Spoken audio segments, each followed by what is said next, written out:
Hi guys, तो आज की वीडियो में हम मैशले एंड मैजिक मसल के सीजन 2 को पूरा एक वीडियो में देखने वाले हैं और ये वीडियो काफी ज्यादा लंबी हो सकती है। तो बस आप सभी लोगों से रिक्वेस्ट करूंगा कि वीडियो को पूरा अंत तक वॉच करें और अगर आपको वीडियो कहीं पे भी पसंद आए तो प्लीज चैनल को भी सब्सक्राइब कर लेना। तो चलिए अब वीडियो शुरू करते हैं। और हमें एपिसोड की स्टार्टिंग में डिवाइन विजनरी के बारे में बताया जाता है, जो कि इस वर्ल्ड के सबसे प्रोमिनेंट मैजिक यूजर्स में से एक है, जो कि नए डिवाइन विजनरीज बनते हैं। उनको इस वर्ल्ड के जो सबसे पावरफुल लीगल इंस्टीट्यूशन है, जो कि है ब्यूरो ऑफ मैजिक, उसमें काम करने का मौका दिया जाता है, जहाँ पे वो मैजिक से रिलेटेड हर एक काम को संभालते हैं और जो लोग उनको हार्म करने की कोशिश करते हैं उनको भी सबक सिखाते हैं। फिर उसके बाद हमें डिवाइन विजनरी राइम एम्स को दिखाया जाता है। फिर उसके बाद सीजन शिफ्ट होता है और उसके बाद हमें पिछले सीजन में जो कुछ भी हुआ होता है उसके बारे में बताया जाता है, जहाँ पे मैश ने मैजे लूपे के हर एक मेंबर्स को हरा दिया था। लेकिन जब उसका मुकाबला इनोसेंट जीरो के सेल वार्ड के साथ हो रहा था, लेकिन तब सबको ये पता चल जाता है कि मैशले अपना मैजिकल पावर को यूज नहीं कर रहा, बल्कि उसके पास तो कोई मैजिकल पावर ही नहीं है, वो सिर्फ अपने मसल्स का यूज कर रहा है। और ये न्यूज पूरे अकेडमी में फैलना चालू हो गया था। फिर हमें मैश का सीन दिखाया जाता है, जो कि काफी ज्यादा बिंदास था और वो तो कहता है फिन को, चलो फिन हम जाके स्कूल में सेलिब्रेट करते हैं। लेकिन फिन काफी ज्यादा टेंशन में होता है। तभी वहाँ पे एक बंदा आता है और वो मैश से पूछता है कि क्या मैश सच है कि तुम्हें मैजिक यूज करना नहीं आता। और ये सुन के फिन रोने लग जाता है, भाई तो फिन है कि क्या है। तभी मैश कहता है नहीं, ऐसा तो बिल्कुल भी नहीं है, मुझे तो मैजिक यूज करना आता है और तुम चाहो तो मैं अभी ट्राई करके दिखा सकता हूँ। तभी वो बंदा बोलता है कि देखो ऐसा झूठ मत बोलो, क्योंकि सबको पता चल गया कि तुम्हें मैजिक यूज करना नहीं आता। तो ये सुन के फिन मैश को कहता है कि हमें यहाँ से निकलना चाहिए अब। तभी वो बंदा फिन को टॉन्ट करते हुए कहता है कि तुम्हें पता है ना तुम क्या कर रहे हो,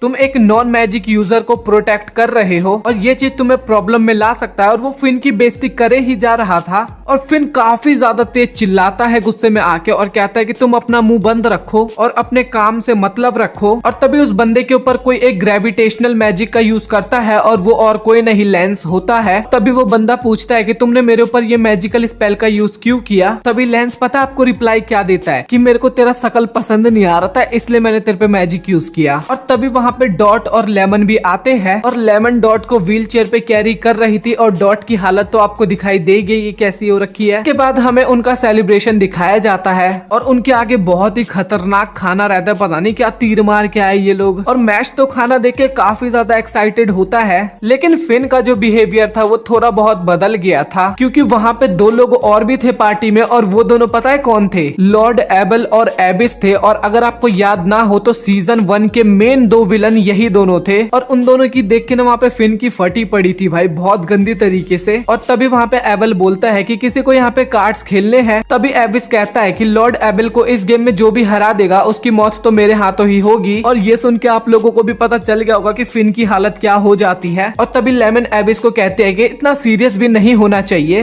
और तभी एबिस थोड़ा सा वियर्ड सा बिहेव करने लगता है और चुपचाप बैठे रहता है। और तभी एबिल कहता है कि तुम टेंशन ना लो, क्योंकि एबिस जब भी कोई लड़की से मिलता है तो उसकी सारी हेकड़ी निकल जाती है। तभी वो लोग खाना खाने लगते हैं और तभी फिन लेंस के पास जाता है। तभी वो पूछता है कि तुम हम लोगों को छोड़ के बेसमेंट में क्यों चले गए थे। तभी वो बताता है कि बेसमेंट में मुझे एक बंदे को पीटना था और जब मैं उनको पीट के निकल ही रहा था तभी मुझे वहाँ पे और बंदे मिले और वो लोग क्लेम कर रहे थे कि वो लोग डेथ रो से है और लड़ाई के बीच में ही वो लोग वहाँ से चले गए। और ये सुन के फिन की हालत तो और भी ज्यादा खराब हो जाती है। और खाना खाने के बाद मैश और एबिस थोड़े अलग ही बैठे हुए थे। तभी एबिस बोलता है कि भले ही मैश तुमने आज ये बैटल जीत ली हो, लेकिन इस चीज को तुम एक वार्निंग के हिसाब से देखना और मैं श्योर हूँ कि इनोसेंट जीरो तुम्हारे लिए फिर से आएंगे, जो कि इस मैजिकल वर्ल्ड के सबसे बड़े क्रिमिनल है। और उनको एक ऐसा बंदा चाहिए जो कि मैजिकल पावर में बहुत ही ज्यादा एक्सेप्शनल हो, इसलिए उन्होंने लॉर्ड एबल को हायर किया था ताकि वो एक ऐसा बंदा ढूंढ सके और वो इसके बदले लॉर्ड एबल को पावर गिफ्ट किए थे।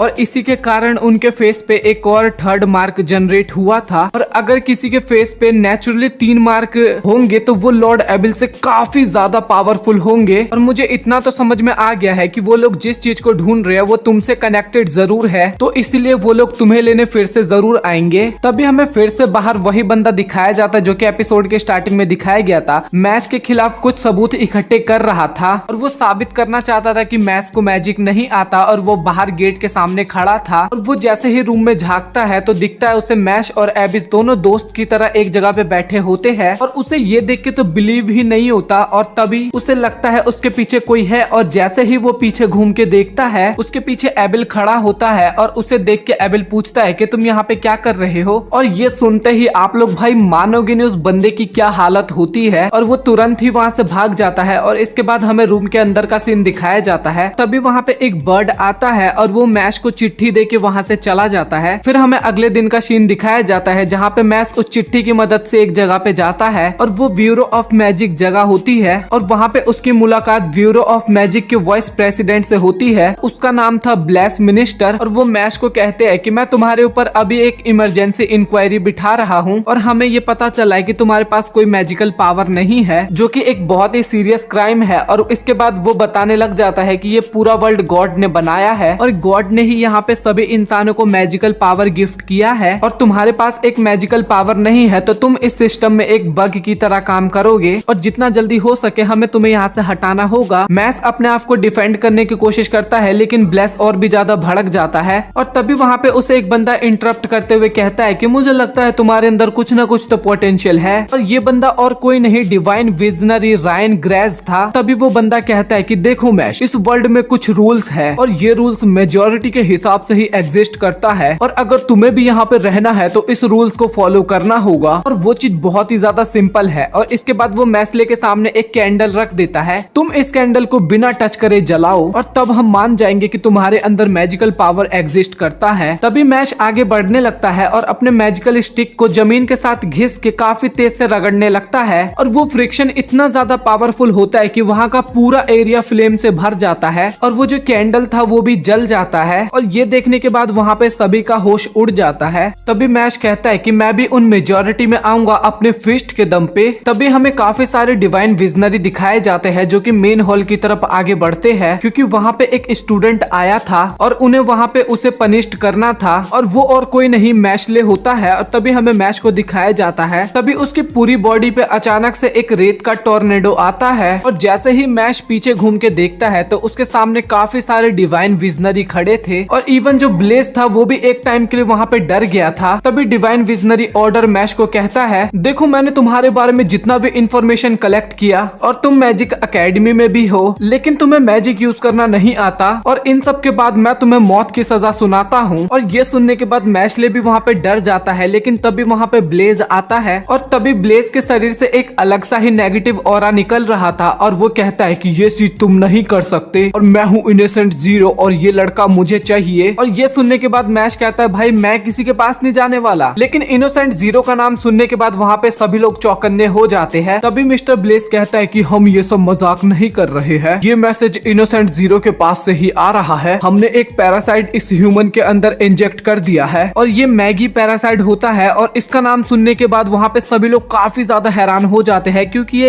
एक टाइप का पैरासाइट होता है जो कि किसी भी बंदे के बॉडी में चिपक सकता है और वो उस बंदे के ऊपर ही फीड करेगा और वो बंदा वो सभी काम करेगा जो कि ये पैरासाइट चाहे। और कोई भी अगर इस पैरासाइट को हटाने को चाहेगा तो ये पैरासाइट उसी के ऊपर अटैक करेगा। और ये सब चीज रियो ऊपर से देख रहा था और तभी वो कहता है, इसका मतलब तो तुम सच में ब्यूरो ऑफ मैजिक के साथ एक वॉर डिक्लेयर करना चाहते हो और वैसे भी मैं इस वॉर को बहुत पहले ही करना चाहता था। और तभी वो नीचे आता है और कहता है कि मैं इस पैरासाइट को हटाता हूँ। तभी वहाँ पे एक बंदा कहता है कि नहीं नहीं तुम ऐसा नहीं कर सकते, अगर तुमने उसे हटाने की कोशिश की तो ये पैरासाइट तुम्हारे ऊपर ही हमला करेगा। लेकिन अपना मैशले भाई तो एकदम अलग ही, उसने पहले ही पैरासाइट को हटा दिया था। तभी वो पैरासाइट मैशले के मुंह के अंदर से उसके पेट के अंदर घुसने लगता है और तभी मैशले उल्टी करता है और वो पैरासाइट उसकी बॉडी से बाहर निकलता है। और इस पैरासाइट का शेप काफी ज्यादा अजीबो गरीब था और वो लेडी ये देख के काफी ज्यादा हैरान होती है और पूछती है कि ये तुमने कैसे कर दिया। तभी मैशले बताता है कि उसने इस पैरासाइट को अपनी जीभ की मदद से उल्टा सीधा घुमा दिया। और ये सुनने के बाद भाई उस लड़की की हालत तो आप लोग स्क्रीन पे इमेज में ही देख रहे होगे कि किस तरीके की हो गई थी। और ये सब देख के रियो काफी ज्यादा इम्प्रेस होता है लेकिन ऑर्डर अपनी बातों पे अड़ा हुआ था और तभी कहता है कि अगर तुम्हें मैजिक यूज करना नहीं आता तो तुम्हें मरना होगा। तभी वो बोलता है कि चलो यहाँ से। और तभी मैशले कहता है कि मैं यहाँ से एक कदम भी नहीं हिलाने वाला। और ये सब सुनने के बाद ऑर्डर को काफी गुस्सा आता है और वो अचानक से मैशले के पीछे जाके खड़ा हो जाता है और वो मैशले पे अटैक करने ही वाला था कि तभी रियो बोलता है कि रुक जाओ, तुमने अभी तक मेरा ओपिनियन नहीं सुना। और तभी ऑर्डर कहता है है मुझे तुम्हारे ओपिनियन की कोई जरूरत नहीं है, क्योंकि मैं अपने रूल्स के हिसाब से ही काम करने वाला हूँ और रूल्स के अकॉर्डिंग इसको अभी मरना होगा। और वो दोनों बातचीत कर ही रहे थे कि तभी अचानक से उन दोनों के बीच में एक बहुत ही बड़ा स्वॉर्ड आके गिरता है और तभी मैशले कहता है, अरे इस स्वॉर्ड को मैंने कहीं तो देखा है। और तभी उस हॉल में एंट्री होता है मिस्टर वेलबब और डिवाइन विजनरी रायन का। तभी हेडमास्टर कहते हैं, डिवाइन विजनरीज, मुझे पता है कि तुम लोग अभी मैशले को सजा देने वाले हो, लेकिन क्या कुछ टाइम तुम इसे अपने साइड में रख सकते हो? मुझे पता है कि मैशले ने गलती किया है, लेकिन इनोसेंट जीरो ने कभी भी इतना डेस्परेट होके एक मैसेज नहीं भेजा है और मुझे पक्का पता है कि ये हमें इनोसेंट जीरो के बारे में और भी इंफॉर्मेशन देगा और मैं नहीं चाहता हूँ कि मैं इसे इतनी जल्दी खो दूं। तभी मैशले बोलता है कि मुझे नहीं पता था कि हेडमास्टर इतने ज्यादा इंपॉर्टेंट है। और तभी ये सुनते ही रियू कहता है, सीरियसली तुम्हें नहीं पता कि हेडमास्टर कितने बड़े डिवाइन विजनरी थे? जब वो यंग थे तो वो अकेले इनोसेंट जीरो के अगेंस्ट में खड़े थे। वो एक लिविंग लेजेंड है और जब वो बात करे तो तुम बस सुनना, बीच में कुछ मत बोलना। तभी ऑर्डर कहता है कि मिस्टर वेलबब, मैं आपकी बातों को समझता हूँ, लेकिन मैं आपकी बातों को नहीं मान सकता क्योंकि रूल्स सभी के लिए सेम बनाए गए हैं, तो मैं एक बंदे के लिए इस रूल को नहीं तोड़ सकता। और इसके बाद जो हेडमास्टर होते हैं वो अपनी कैप उतारते हैं और सर नीचे झुकाते हैं और ये देख के सभी लोग वहाँ पे काफी ज्यादा हैरान हो जाते हैं। तभी वो बोलते हैं कि मुझे पता है कि मैशले के पास पावर नहीं है, लेकिन उसके पास एक गिफ्ट है, वो है उसकी मसल्स। और अब हमारे वर्ल्ड को चेंज होना होगा और ये सब चीज केवल मैच ही कर सकता है। मुझे पता है कि हम जिन लोगों को मैजिक यूज करना नहीं आता उनके साथ कैसा बिहेव करते हैं, हम उन्हें एक कीड़े के समान मानते हैं, लेकिन मुझे ये हजम करने में बहुत ही ज्यादा प्रॉब्लम है क्योंकि वो भी हमारी तरह एक ह्यूमन है और हमें ये मानना होगा कि हमने नॉन ह्यूमन इंसानों के साथ बहुत ही ज्यादा इनजस्टिस किया है। और ये सब सुनने के बाद ऑर्डर फिर से कहता है कि मैं आपकी बातों को समझ सकता हूँ, मैं आपकी पोजीशन को भी समझ सकता हूँ, लेकिन मैं आपकी बातों को नहीं मान सकता हूँ। और तभी जो डिवाइन विजनरी रायन था वो भी नीचे झुक जाता है और कहता है कि मैं हेडमास्टर की बात को मानता हूँ और मैशले ने अपने आप को प्रूव भी किया है, लेकिन इसके बाद भी वहाँ पे जितने भी डिवाइन विजनरी थे वो अपने बात पे अड़े हुए थे और हम अपने रूल्स को चेंज कर देंगे तो पब्लिक हमें एक्सेप्ट नहीं करेगी। तभी ऑर्डर कहता है कि तो बस अब बहुत हो गया, हमें अपने इमोशन को साइड में रखते हुए जिनके पास पावर नहीं है उन्हें खत्म करना होगा। तभी पीछे से ब्लेस आता है और वो कहता है कि मैं भी तुम्हारी बातों को एग्री करता हूँ कि जिनके पास पावर नहीं है उन्हें खत्म कर देना चाहिए। गॉड ने हमें मैजिक एज अ गिफ्ट दिया है और जिनके पास ये नहीं है वो इंसानों के नाम पे धब्बा है, बट उसी इंसान ने जिसके पास पावर नहीं है उसने आज मेरी जान बचाई है। तो ऑर्डर मैं तुमसे रिक्वेस्ट करता हूँ कि तुम जो पनिशमेंट मैश को देने वाले थे वो पनिशमेंट तुम मुझे दे दो। और इसके बाद सभी लोग काफी ज्यादा हैरान होते हैं और तभी ऑर्डर कहता है, ठीक है, तुम्हारे इतने कहने की वजह से मैं इसे छोड़ रहा हूँ, लेकिन मैश के ऊपर हमारी नजर हमेशा बनी रहेगी ताकि वो इनोसेंट जीरो के सामने एक प्रॉपर टूल बने रहे और उसे अपने आप को प्रूफ भी करना होगा। और उसे अपने आप को प्रूफ करना होगा, उसे अपनी ताकत की मदद से डिवाइन विजनरी का कैंडिडेट बनना होगा और अगर वो ऐसा नहीं कर पाता है तो मैं उसे मार दूंगा। और इसके बाद मैशले बोलता है कि मैं सब कुछ समझ चुका हूँ और तभी वो अपने हाथ को ऊपर उठाता है और बोलता है कि मैं इसी हाथ से इनोसेंट जीरो को खत्म कर दूंगा। और फिर सीन शिफ्ट होता है और हमें इनोसेंट जीरो का कैसल दिखाया जाता है और उसकी हल्की सी झलक भी दिखाई जाती है जो कि हमें दिखाई नहीं देता। उसके बाद फिर सीन शिफ्ट होता है और हमें मैशले दिखाया जाता है अपने दोस्तों के साथ और वो अपने दोस्तों को भी बताता है और उनके दोस्त भी काफी ज्यादा एक्साइटेड हो जाते हैं क्योंकि मैशले अब इनोसेंट जीरो के अगेंस्ट भिड़ने वाला था। तभी डॉग बोलता है कि तुम्हें नहीं लगता कि क्या हमें थोड़ा फन करना चाहिए। और इसके बाद फिर सीन शिफ्ट होता है और हमें मार्केट का सीन दिखाया जाता है जहाँ पे फिंग ऑलरेडी पहुंचा होता है और वो उन सब का वेट करता है और वो सोचता है कि मुझे नहीं पता कि बाकी लोग कैसे कपड़े पहन के आएंगे। और तभी वहाँ पे एक बंदा नाइट का आर्मर पहन के आता है और ये बंदा और कोई नहीं डॉट होता है। और तभी डॉट कहता है कि फन भी एक तरीके का बैटल है और फिर वहाँ पे थोड़ा बहुत सोचता है कि पागल वागल है क्या, और फिर वो पीछे मुड़ के देखता है और वहाँ पे मैशले आता है और जिससे एप्स की प्रैक्टिस करते हैं ना, मैशले वो लेके आया था और वो वहाँ पे भी वर्कआउट ही कर रहा था। तभी मैशले बताता है कि मैं कभी भी दोस्तों के साथ बाहर घूमने नहीं गया तो मुझे नहीं पता था कि क्या पहनना चाहिए और फिन को तो समझ ही में नहीं आ रहा होता कि मेरे कैसे दोस्त है। और तभी वहाँ पे लेंस आता है और लेंस ने नॉर्मल कपड़े पहन रखे थे तो फिन सोचता है कि हाँ ये बढ़िया है, लेकिन भाई नहीं, लेंस भी एक नंबर का छपरी है। उसके टी शर्ट के ऊपर उसकी बहन की फोटो छपी हुई थी जो कि बहुत ही ज्यादा वियर्ड लग रहा था। फिर उसके बाद वो लोग मजे करने के लिए जाते हैं और वो लोग डांट फेंकने वाला होता है ना जो निशाना लगाते हैं और गिफ्ट मिलता है, वहाँ पे जाते हैं।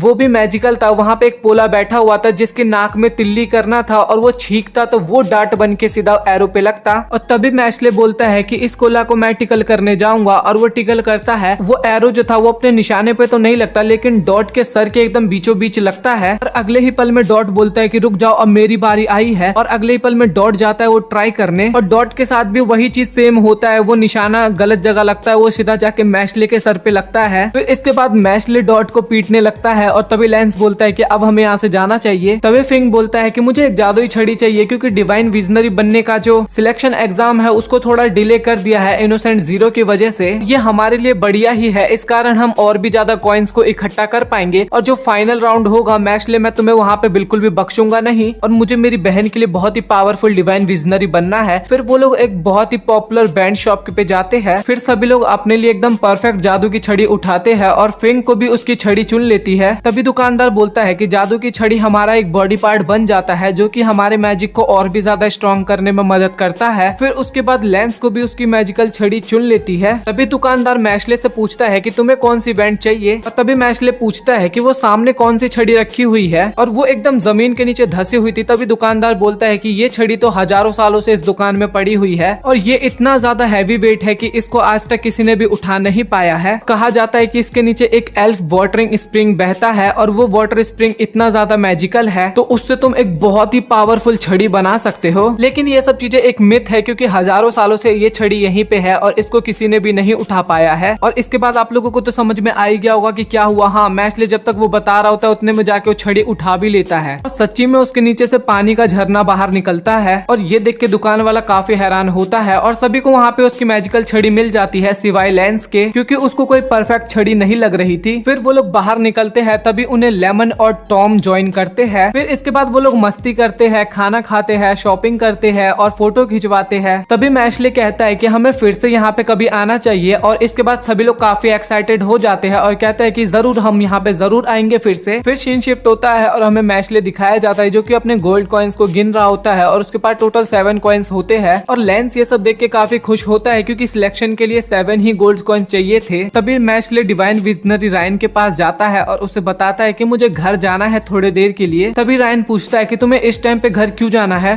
तभी हमें ऑर्डर दिखाया जाता है जो कि किसी के साथ बैठ के खाना खा रहा होता है और उसे बताता है कि मुझे तो यकीन ही नहीं हो रहा कि किसी बंदे के पास पावर नहीं है और वो अब डिवाइन विजनरी बनने वाला है और मुझे तो पता ही नहीं चल रहा कि वेलवब के दिमाग में क्या चल रहा है और दिन प्रतिदिन वो अपने डिसीजन को बहुत ही बेकार करते जा रहा है। तो मैं तुम्हें सीधा सीधा कहता हूँ कि तुम मैशले को डिवाइन विजनरी के एग्जाम में पार्टिसिपेट करने से रोको। और उस व्यक्ति का नाम बहुत बड़ा होता है बट मैं आपको बता देता हूँ, मार्क रीटा इसका नाम है, शॉर्ट नेम। तभी मार्क रीटा कहता है कि तुम मेरे से बहुत ही कम टाइम हेल्प मांगे हो लेकिन मैं किसी भी अरे गहरे बंदों के साथ लड़ने वाला नहीं हूँ। मुझे जो मेन चीज चाहिए है वो है मजा, मुझे लड़ने के बाद मजा आना चाहिए। तभी ऑर्डर कहता है कि तुम उसकी चिंता मत करो, वो तुम्हें भरपूर मिलने वाला है। और इसके बाद ऑर्डर बताता है कि उसने एबल को भी हरा रखा है जिसके पास काफी सारे कॉइन्स थे और वो बंदा कहता है कि ये इतनी बड़ी बात भी नहीं है, एबल उतना भी ज्यादा पावरफुल नहीं था। लेकिन तभी ऑर्डर बताता है कि ये सब उसने बिना मैजिक के किया है और ये बात उसको बिलीव ही नहीं हो रहा था और वो पियानो बजाते टाइम एकदम क्रीपी सा म्यूजिक बजाता है। तभी हमें सीन शिफ्ट होते हुए नजर आता है और हमें मैशले दिखाया जाता है जो कि अपने घर पे फाइनली पहुंच जाता है और उसके पापा मैशले को देख के काफी ज्यादा इमोशनल हो जाते हैं और वहाँ पे मैशले के साथ उसके सारे दोस्त भी आए थे और ये देखने के बाद तो उसके पापा और भी ज्यादा इमोशनल हो जाते हैं क्योंकि मैशले ने अपनी पूरी लाइफ में आज तक कभी दोस्त नहीं बनाए थे। तभी डॉट कहता है कि आप चिंता मत करो, हम मैशले के दोस्त से भी बढ़ के बहुत कुछ है और हम है इसके राइवल। और ये सुनने के बाद उसके पापा सोचते हैं भाई दोस्त तो बना नहीं है ढंग से, राइवल पहले ही बन गए। तभी लेमन अपने आप को इंट्रोड्यूस करवाती है और पता है क्या बोलती है वो, ससुर जी मैं आपकी बहू हूँ। भाई देख रहे हो बहू बन गई वो।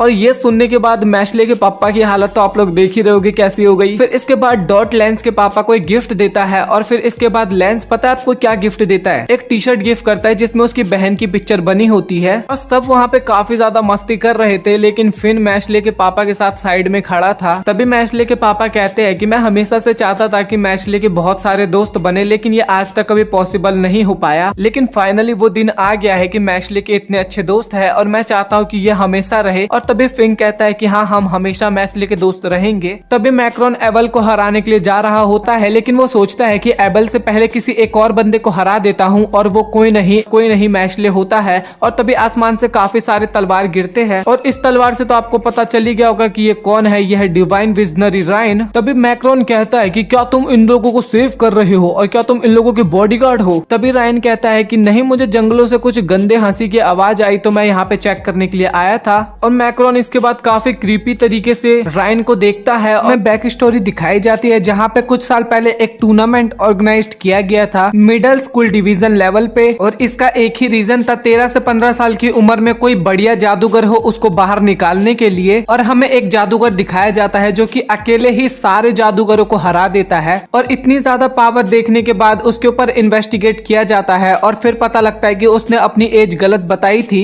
और उस टूर्नामेंट में 13 से 15 साल के बच्चे पार्टिसिपेट कर सकते थे, लेकिन उसकी एज उस टाइम पे केवल 9 साल की थी और वो लड़का और कोई नहीं बल्कि मार्गरेटे मैक्रोन ही था। तभी मार्गरेट कहता है कि मैं तो बस यहाँ पे मैशले को फिनिश करने आया था, लेकिन कोई बात नहीं, अपने स्कूल के डिवाइन विजनरी को भी हरा दूंगा। और तभी वो अपना पियानो निकालता है और उसे बजाने लगता है और काफी देर तक बजाता है। और तभी रायन कहता है कि क्या ये पियानो बजाने से कुछ यहाँ पे होने वाला है। तभी मार्गरेट कहता है कि सभी को डिवाइन विजनरी नहीं बनना और मुझे डिवाइन विजनरी का टाइटल नहीं चाहिए, मुझे केवल स्ट्रेंथ चाहिए और देखते हैं तुम ज्यादा पावरफुल हो या फिर मैं ज्यादा पावरफुल हो। और इसके बाद रायन अपने स्वॉर्ड से अटैक करता है और वहीं दूसरी तरफ मार्गरेट अपने साउंड की पावर से अटैक करता है और दोनों के बीच में बहुत ही बड़ा धमाका होता है। फिर हमें मैशले दिखाया जाता है जो कि अपने घर पे अपने साथियों के साथ बोर्ड गेम खेल रहा था और मैश एक ही जगह पे अटका हुआ था और उस जगह पे लिखा हुआ था कि मैशले को मैजिक करना नहीं आता और वो काफी ज्यादा इरिटेट हो जाता है वहां पे। और फिर हमें दिखाया जाता है जो कि मन ही मन सोचता है कि हम लोग हमेशा साथ में ऐसे ही रहे। और फिर से हमें जंगल की फाइट दिखाई जाती है जहाँ पे मार्गरेट अपनी मैजिकल पावर से रायन के चारों तरफ एक बैरियर क्रिएट कर देता है। तभी वो कहता है, देखो रायन, अगर मैं तुम्हारी जगह होता तो यहाँ पे स्पेल का यूज नहीं करता, क्योंकि तुम कोई भी अटैक करोगे वो तुम्हारे ऊपर ही पलटवार करेगा। तभी मार्गरेट का केवल एक रीजन है, वो है बोरियत। किसी को भी अपनी लाइफ में बोरियत नहीं चाहिए, मेरे को अपनी लाइफ में केवल रश चाहिए। और सच बताऊं तो तुम मुझे अभी काफी बोर कर रहे हो और तुम मेरी डिजायर्स को पूरा नहीं कर सकते, तो इसीलिए तुम साइड में हट जाओ और मुझे मैश के पास जाने दो। तभी रायन कहता है कि मैश एक बहुत ही डिफरेंट बंदा है और वो पूरे वर्ल्ड को चेंज करने वाला है। और तभी उसके आसपास बहुत ही अजीब सी वाइब आने लगती है। फिर सीन शिफ्ट होता है और हमें नरे का सीन दिखाया जाता है जो कि हेडमास्टर के पास जाती है और बताती है मार्गरेट और रायन के बीच में एक बैटल हो रहा है और दोनों ही काफी ज्यादा पावरफुल है और मार्गरेट ने अपनी मर्जी से ही डिवाइन विजनरी का टाइटल नहीं लिया है और कुछ भी हो जाए बट इस लड़ाई को रोकना होगा। और ये सब सुनने के बाद मिस्टर वेलबफ कहते हैं रायन सबको संभाल लेगा और तुम्हें क्या लगता है फेस पे जो मार्क है उससे क्या डिनोट होता है। तभी नरे बोलती है कि मुझे तो इतना ही पता है, जिसके फेस पे जितना ज्यादा लाइन होगा वो उतना ही ज्यादा पावरफुल होगा। तभी हेडमास्टर बताते हैं कि ये जो हमारी एकेडमी है ये काफी ज्यादा पुरानी है और हमारे पास काफी ज्यादा डबल लाइनर्स है, लेकिन ट्रिपल लाइनर्स बहुत ही कम है। और जो ट्रिपल लाइनर होते हैं उन्हें गॉड खुद चूज करते हैं और उनकी पावर एकदम एक्सेप्शनली होता है। जो सबसे यंग बंदा है जिसके पास 3 लाइन है वो और कोई नहीं बल्कि रायन एम्स ही है। और तभी हमें रायन दिखाया जाता है जिसका 3rd लाइन दिखता है और लिटरली वो काफी ज्यादा ऑसम लग रहा होता है। और ये सब देखने के बाद तो मार्गरेट भी काफी ज्यादा शॉक्ड हो जाता है। और दूसरी तरफ मैश जो कि अपने दोस्तों के साथ बोर्ड गेम खेल रहा था, लेकिन फिर वो बाहर जाता है घूमने के लिए और तभी वो जंगल में भाग के जाता है और सोचता है कि अब मुझे यहाँ पे शायद कोई नहीं ढूंढ पाएगा। और तभी वो वहाँ पे क्रीम पफ निकालता है और बोलता है कि अब तो मैं इसे अकेले ही खाऊंगा। और तभी उसे दिखाई देता है कि मार्गरेट और रायन आपस में लड़ रहे होते हैं और तभी मार्गरेट सोचता है कि मैं कितना ज्यादा लकी हूँ कि जिसे गॉड ने खुद चूज किया है, मुझे उसके साथ बैटल करने का मौका मिल रहा है। और मेरा हाउलिंग साउंड जो है वो काफी तेज एक्सप्लॉइट करने वाला है जैसे ही वहाँ पे कोई भी साउंड होता है। और तभी रायन बोलता है कि तुम ऑर्डर के आदेश पे यहाँ पे आए हो ना। और ये सुन के वो थोड़ा बहुत हैरान होता है और तभी रायन कहता है कि तुम जिसको मारने के लिए आए हो मैश, उसको जादू करना बिल्कुल भी नहीं आता। और अगर उसकी जगह कोई और होता तो वो अपनी लाइफ को कोसता और सोचता कि मैं जिंदा ही क्यों हूँ, लेकिन मैश ऐसा नहीं है, वो फाइट कर रहा है अपनी किस्मत के अगेंस्ट। और ये सब सुनने के बाद भी मार्गरेट कहता है कि मुझे इससे कुछ ज्यादा फर्क नहीं पड़ता। और जो उसके पीछे 2 चेले थे वो बोलते हैं मार्गरेट काफी ज्यादा कॉन्फिडेंट लग रहे हैं इस डिवाइन विजनरी के सामने, लेकिन कहीं ये इनके ऊपर भारी ही ना पड़ जाए। और दूसरी तरफ में मार्गरेट दिखाया जाता है जो कि काफी ज्यादा कॉन्फिडेंट होता है उस बैटल को लेके। और मार्गरेट अपने साथियों के साथ मिलके म्यूजिक की मदद से बहुत ही पावरफुल अटैक करता है रायन पे। और तभी मार्गरेट कहता है कि अब तो तुम्हें स्पेल कास्ट करना ही होगा। और फिर से सीन शिफ्ट होता है और हमें नरे दिखाया जाता है और वो मिस्टर वेलवप से पूछती है कि ट्रिपल लाइनर और डबल लाइनर की पावर में डिफरेंस क्या है। और तभी मिस्टर वेलवप बताते हैं जो ट्रिपल लाइनर होते हैं उनके पास एक स्पेशल एबिलिटी होती है और जिसकी मदद से वो अपने वॉन्ड को अवेक कर सकता है एक ट्रू फॉर्म में, और वो गॉड का ही गिफ्ट होता है। और वो अपनी छड़ी की मदद से गॉड की पावर को समन कर सकता है। और हमें दूसरी तरफ रायन दिखाया जाता है और रायन इतना ज्यादा पावरफुल स्पेल कास्ट करता है कि मार्गरेटा का जो हाउलिंग साउंड था और जो स्पेल था वो दोनों एक ही बार में डिस्ट्रॉय हो जाता है। और उसका जो छड़ी होता है वो एकदम से शेप बदल लेता है और ये देख के तो मार्गरेटा भी वहाँ पे हैरान हो जाता है। और रायन एकदम से मार्गरेट के ऊपर अटैक करता है और वो उस अटैक को रोकने की भी कोशिश करता है, लेकिन वहाँ पे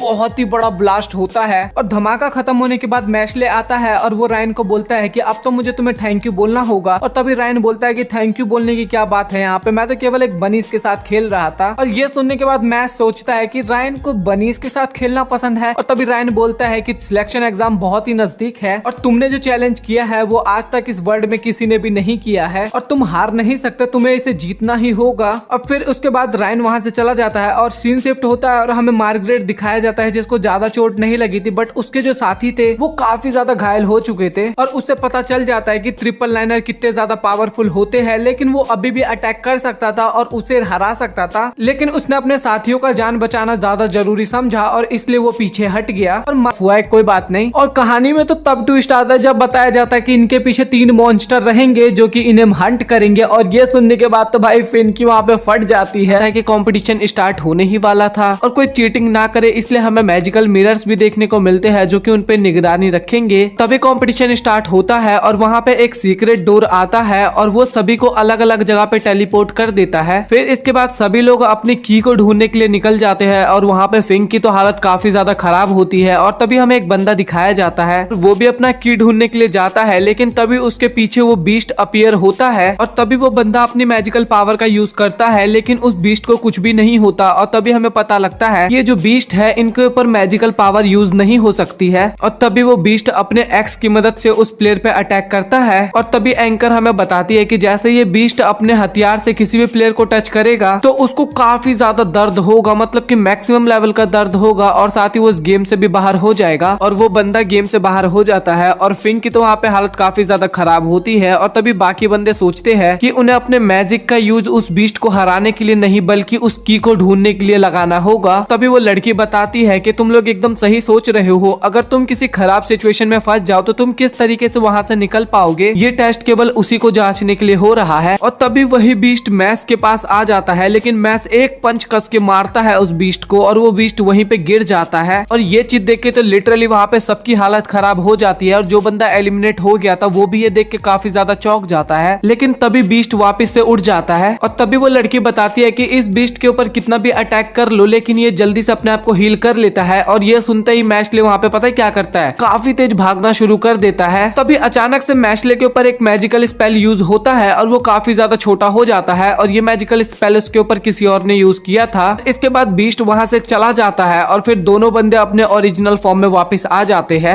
और तभी वो बंदा अपने पावर्स को एक्सप्लेन करने लगता है कि वो किसी भी चीज को छोटा या फिर बड़ा कर सकता है। और इसके बाद पता है मैशले के दिमाग में क्या चल रहा था कि वो अपने क्रीम पफ को बड़ा करवाएगा। तभी मैशले उसकी जान बचाने के लिए उसको थैंक यू बोलता है। तभी वो बंदा बोलता है कि क्यों ना हम टीम अप करके जल्दी से उस की को ढूंढ ले, और इसके लिए मैशले मान जाता है। और तभी वो बंदा सोचने लगता है कि की कहाँ पे हो सकता है और इतनी नॉलेज देख के मैशले का तो वहाँ पे दिमाग ही खत्म हो जाता है और मैशले का तो वहाँ पे हालत ही खराब होने वाला था। तभी वो बंदा बोलता है कि अब हम इसी बीस्ट को फॉलो करेंगे। और फिर हमें डॉट दिखाया जाता है जिसके पीछे वो बीस्ट भाग रहा था। डॉट काफी तेज भाग रहा था और हमें फिन भी दिखाया जाता है जो कि एक जगह बैठ के रो रहा था। भाई इसका काम सिर्फ रोने का है पूरे एनिमे सीरीज में। फिर हमें मैशले और वही बंदा दिखाया जाता है जो कि एकदम आराम से छिपते हुए उसी लोकेशन पे पहुंच जाता है जहाँ पे वो बैलून होता है। और तभी वो लोग वहाँ पे पहुंच जाते हैं और नोटिस करते हैं कि बैलून के नीचे एक इन्फ्लेटर भी लगा हुआ था। तभी मैशले बोलता है कि क्यों ना हम इस बैलून को और भी ज्यादा फुला दे जिस वजह से बैलून ब्लास्ट करेगा और हमें वो की भी मिल जाएगी। तभी मैशले उस बैलून को टच करने वाला होता है और वो बंदा उसे मना करता है लेकिन वो टच कर देता है। तभी वहाँ पे काफी तेज साउंड बजता है जिस वजह से बीस्ट उनके पीछे पड़ जाता है। तभी वो दोनों एक जगह पे जाके प्लान बनाते हैं कि हम इन्फ्लेटर को छुएंगे नहीं और सीधा बलून को ही फोड़ देंगे। और वो वहाँ पे बलून को टच करते हैं लेकिन फिर से वहाँ पे हॉर्न बजता है और बीस्ट उनके पीछे पड़ जाता है। और तभी वो दोनों डिसाइड करते हैं कि क्यों ना हम इस इन्फ्लेटर को ही फाड़ दे, और इन्फ्लेटर के फटते ही वहाँ से की नीचे गिर जाएगी। और वो लोग वैसा ही करते हैं लेकिन उसके बाद भी उन्हें की नहीं मिलता क्योंकि की बैलून के अंदर ही होती है। और फिर वो अपना फाइनल मूव यूज करते हैं जिसमें वो बंदा बैलून को फुलाता है। जो हमारा मैशले होता है वो बैलून के नीचे इतनी तेज घूमता है कि वहाँ पे एकदम टोर्नेडो बन जाता है और इस वजह से वो बैलून काफी ज्यादा बड़ा हो जाता है और तभी की वो बैलून फूट जाता है और वो की मैशले के हाथ में आ जाती है। और भाई और वो जो टोर्नेडो वाला सीन था ना जो कि मैशले ने किया था, ये देख के ऑडियंस की तो हालत ही खराब हो गई थी कि ये कैसे कर लिया मैशले ने। और लेंस ने भी उस की को हासिल कर लिया था, डॉट ने भी उस की को हासिल कर लिया था और उनके साथ और भी बहुत सारे बंदों ने इस की को हासिल कर लिया था। और फिर हमें फिन दिखाया जाता है जिसकी हालत काफी ज्यादा खराब थी और एक दीवार के पीछे छिपा हुआ था। तभी उसके पास डॉट आता है और बोलता है कि मैं तुम्हारी हेल्प करूंगा तुम्हारी की को हासिल करने में। और यहाँ पे आप लोग एक बार डॉट की हालत देखो और ये फिन की मदद करेगा। तभी मैशले और उस बंदे का सीन दिखाया जाता है जहाँ पे मैश बोलता है कि तुम्हारे वजह से ये की हमें मिली है तो ये तुम ले सकते हो। तभी वो बंदा बोलता है कि नहीं, तुम बहुत ही अच्छे इंसान हो तो इस की को तुम ही रखो। और तभी वो बंदा बोलता है कि मुझे तुम्हारे बारे में रायन ने सब कुछ बताया है और मैं चाहता हूँ कि मैं तुम्हारी मदद करूँ। मुझे पता चल चुका है कि की को कैसे हासिल करना है, तो मैं अपने लिए भी एक की ढूंढ लूंगा। और वैसे भी मैं तुम्हारा सीनियर हूँ तो एक जूनियर के लिए इतना तो कर ही सकता हूँ। और मैशले वहाँ पे थैंक यू बोल के चला जाता है। और तभी उस बंदे के पीछे से कोई अटैक करता है और उसके फेस से ब्लड भी निकलने लगता है। और ये बंदा और कोई नहीं ऑर्का डोम का मेंबर कार्पिकियो था। और फाइनली मैशले वहाँ पे पहुंच जाता है और वहाँ पे डॉट और फिन पहले से ही थे और उनकी हालत देख के तो आपको पता चल ही गया होगा कि इन्होंने क्या क्या किया है। तभी फिन उसके पास आता है और बोलता है कि मैशले मुझे नहीं लगता कि तुमने बिना मैजिक के उस बलून को फोड़ा होगा। और तभी मैशले बोलता है कि मैंने नहीं, किसी और ने मेरी मदद की थी और उसी ने मुझे ये की दिया है। और तभी गेट खुलता है और एंकर बोलती है कि हमारे इस गेम का लास्ट बंदा जो कि अब आने वाला है। और यहाँ पे वही बंदा होता है लेकिन उसकी हालत काफी ज्यादा खराब होती है और वो तभी नीचे गिर जाता है। और लास्ट बंदा वो नहीं कार्पाकियो था और वो अंदर आते ही उसके सर पे पांव रख के कुचलने लगता है और कहता है कि वीक बंदों का यहाँ पे जरूरत नहीं है। और तभी मैशले उसके पास आता है और बोलता है कि अगर तुमने ये दोबारा किया तो मैं तुम्हारे फेस पे एक पंच करूंगा। और ये सुनते ही कार्पाकियो मैशले की तरफ बढ़ता है और उसको एक लड़की आके पानी का गिलास देती है। और कार्पाकियो वो पानी का गिलास जो होता है वो मैशले के मुंह पे फेंक के मारता है। और मैशले तो एकदम अलग ही बंदा होता है, वो पानी को मिला के शेक करता है और बोलता है कि ये तो टाइम था मेरा प्रोटीन पाउडर पीने का। और ये देख के सारे लोग वहाँ पे काफी ज्यादा हैरान होते हैं और वो कार्पाकियो था वो काफी ज्यादा गुस्सा भी होता है। तभी मैशले बोलता है कि तुम मुझे वीक बोल रहे हो लेकिन शायद इस दुनिया में मेरे से ज्यादा स्ट्रांग कोई बंदा नहीं होगा। और ये सुन के तो कार्पाकियो काफी ज्यादा गुस्सा हो जाता है और कार्पाकियो मैशले की तरफ बढ़ने लगता है। और तभी जो होस्ट होती है वो बोलती है कि अभी लड़ने का टाइम नहीं है, भड़ास तुम अगले राउंड में उतारना। तभी हमें 3 फिगर देखने को मिलते हैं और 3-3 के प्लेयर में ग्रुप डिवाइड हो जाते हैं। और जो मैच का ग्रुप होता है उसमें डॉट और फिन होता है। और जो नेक्स्ट राउंड होता है उसके बारे में बताया जाता है जिसका नाम होता है द लाइफ ऑफ क्रिस्टल। और इस गेम में सभी के पास एक एक क्रिस्टल होगा और दूसरी टीम के बंदे क्रिस्टल को तोड़ने की कोशिश करेंगे और जिसका भी क्रिस्टल टूट जाएगा वो टीम बाहर हो जाएगा। और इतनी सारी बातें सुन के तो मैशले का दिमाग ही हैंग हो जाता है। और तभी आसमान से क्रिस्टल नीचे आता है और फिन अपना क्रिस्टल पकड़ता है और बोलता है कि इसी क्रिस्टल से हमारा फ्यूचर डिसाइड होने वाला है। और तभी फिन को वहाँ पे कुछ टूटने की आवाज आती है और जब वो मैशले की तरफ देखता है तो भाई उसने कांड कर दिया। मैशले के हाथ से उसका क्रिस्टल छूट जाता है और टूट जाता है। और भाई मैशले नहीं, डॉट कहाँ पीछे रहने वाला है, डॉट के भी हाथ से उसका क्रिस्टल गिर जाता है और वो भी टूट जाता है। और इसका मतलब ये है कि जो मैशले की टीम है उसके 2 क्रिस्टल ऑलरेडी टूट चुके हैं और केवल फिन का क्रिस्टल बचा हुआ है। और कोई भी अगर फिन का क्रिस्टल तोड़ देता है तो पूरी टीम एलिमिनेट हो जाएगी। और ये सुन के फिन की हालत खराब हो जाती है। और तभी डॉट और मैशले बोलता है कि तुम टेंशन मत लो, हम दोनों तुम्हारे क्रिस्टल का प्रोटेक्ट करेंगे। और फिर उसके बाद गेम स्टार्ट होता है। और सबसे फनी बात पता है क्या थी कि ये था तो टीम बैटल लेकिन सभी को अलग अलग जगह पे टेलीपोर्ट किया जाता है और फिन कोई अलग ही जगह पे टेलीपोर्ट हो गया था। इस मैजिकल वर्ल्ड में 30 एंशिएंट स्वॉर्ड है जो कि काफी ज्यादा पावरफुल है और ये बॉन्ड अपने मास्टर को खुद ही चुनता है और इसका मास्टर नेचुरली काफी ज्यादा पावरफुल होता है। और जो भी इसका मास्टर होता है उनके ऊपर गॉडेस का साया रहता है और वो उन्हें एनर्जी देती है। फिर हमें फिन दिखाया जाता है जो कि काफी ज्यादा डर चुका होता है क्योंकि उसके पास ना तो मैशले होता है और ना ही डॉट होता है। उसको पता था कि अगर उसका क्रिस्टल टूट जाएगा तो वो उस गेम से बाहर हो जाएंगे और इस कारण मैशले का डिवाइन विजनरी बनने का सपना सपना ही रह जाएगा। और तभी फिन को आवाज आती है और जैसे वो उसे छिप के देखता है तो वहाँ पे वो एक बंदे को घुटने पे बैठा हुआ देख उसके सामने कार्पाकियो खड़ा था और वो बहुत गंदी नजरों से उसको देखे जा रहा था। और तभी फिन कार्पाकियो के हाथ में एक चाकू घुसा हुआ देखता है और वहाँ पे हैरानी की बात ये थी कार्पाकियो उस चाकू को निकालने की जगह अपने शरीर के और अंदर डाल रहा था और इससे दर्द उसे नहीं बल्कि अपोनेंट बंदे को हो रहा था। और वो बंदा नीचे गिर जाता है और उसके हाथ से क्रिस्टल भी गिर जाता है और कार्पाकियो उस क्रिस्टल को तोड़ के वहाँ से जाने लगता है। और फिंग वो देख के काफी ज्यादा डर जाता है और कार्पाकियो से बचने के लिए वहीं पे छिप जाता है और उसको फील होता है कि कार्पाकियो वहाँ से चला गया। और जैसे ही वो अंदर की तरफ देखता है तो उसे कोई नहीं दिखता लेकिन तभी उसके पीछे अचानक से कार्पाकियो आ जाता है और वो बोलता है कि तुम यहाँ पे क्या कर रहे हो और वैसे भी तुम रायन के भाई हो ना। और फिर वहाँ पे माफी मांगने लगता है और तभी कार्पाकियो बोलता है कि मुझे नहीं पता कि तुम जैसा बंदा इस अकेडमी में कैसे आ गया और शायद तुम अपने भाई की वजह से यहाँ पे आए होगे, पर वो बात छोड़ो, तुम अपना क्रिस्टल जल्दी से मुझे दे दो। और तभी फिंग सोचता है कि मैं ये क्रिस्टल उसे नहीं दे सकता क्योंकि इस क्रिस्टल पे मैशले की जिंदगी निर्भर करती है। और तभी तभी फिंग वहां से भागने की कोशिश करता है, लेकिन उसकी छाती से अचानक से खून निकलता है और तभी हमें कारपैक्यू दिखाया जाता है जिसके हाथ में वही मैजिकल चाकू होता है। तभी कारपैक्यू बोलता है कि तुम्हें पता है कि हम दोनों के बीच में पावर का डिफरेंस काफी ज्यादा है, तो तुम अपना टाइम वेस्ट मत करो और मुझे वो क्रिस्टल दे दो, नहीं तो तुम्हें काफी ज्यादा पेन फील करना होगा और तुम्हारा कंडीशन भी उस लड़के जैसा हो जाएगा। तभी सीन शिफ्ट होता है और हमें मार्गरेट दिखाया जाता है जो कि बोल रहा था कि इस टूर्नामेंट में केवल 3 ही बंदे हैं जिनसे मैं टक्कर ले सकता हूँ। पहला तो है मैशले जिसको पावर यूज करना आता ही नहीं है, दूसरा लेंस और तीसरा कारपैक्यू जो कि इस कॉलेज का सबसे पावरफुल स्टूडेंट है। लेकिन कारपैक्यू को भी कोई डिवाइन विजनरी बनने का शौक नहीं था, तो वो इस टूर्नामेंट में क्यों पार्ट ले रहा है, शायद ऑर्डर ने ही उसे बोला होगा।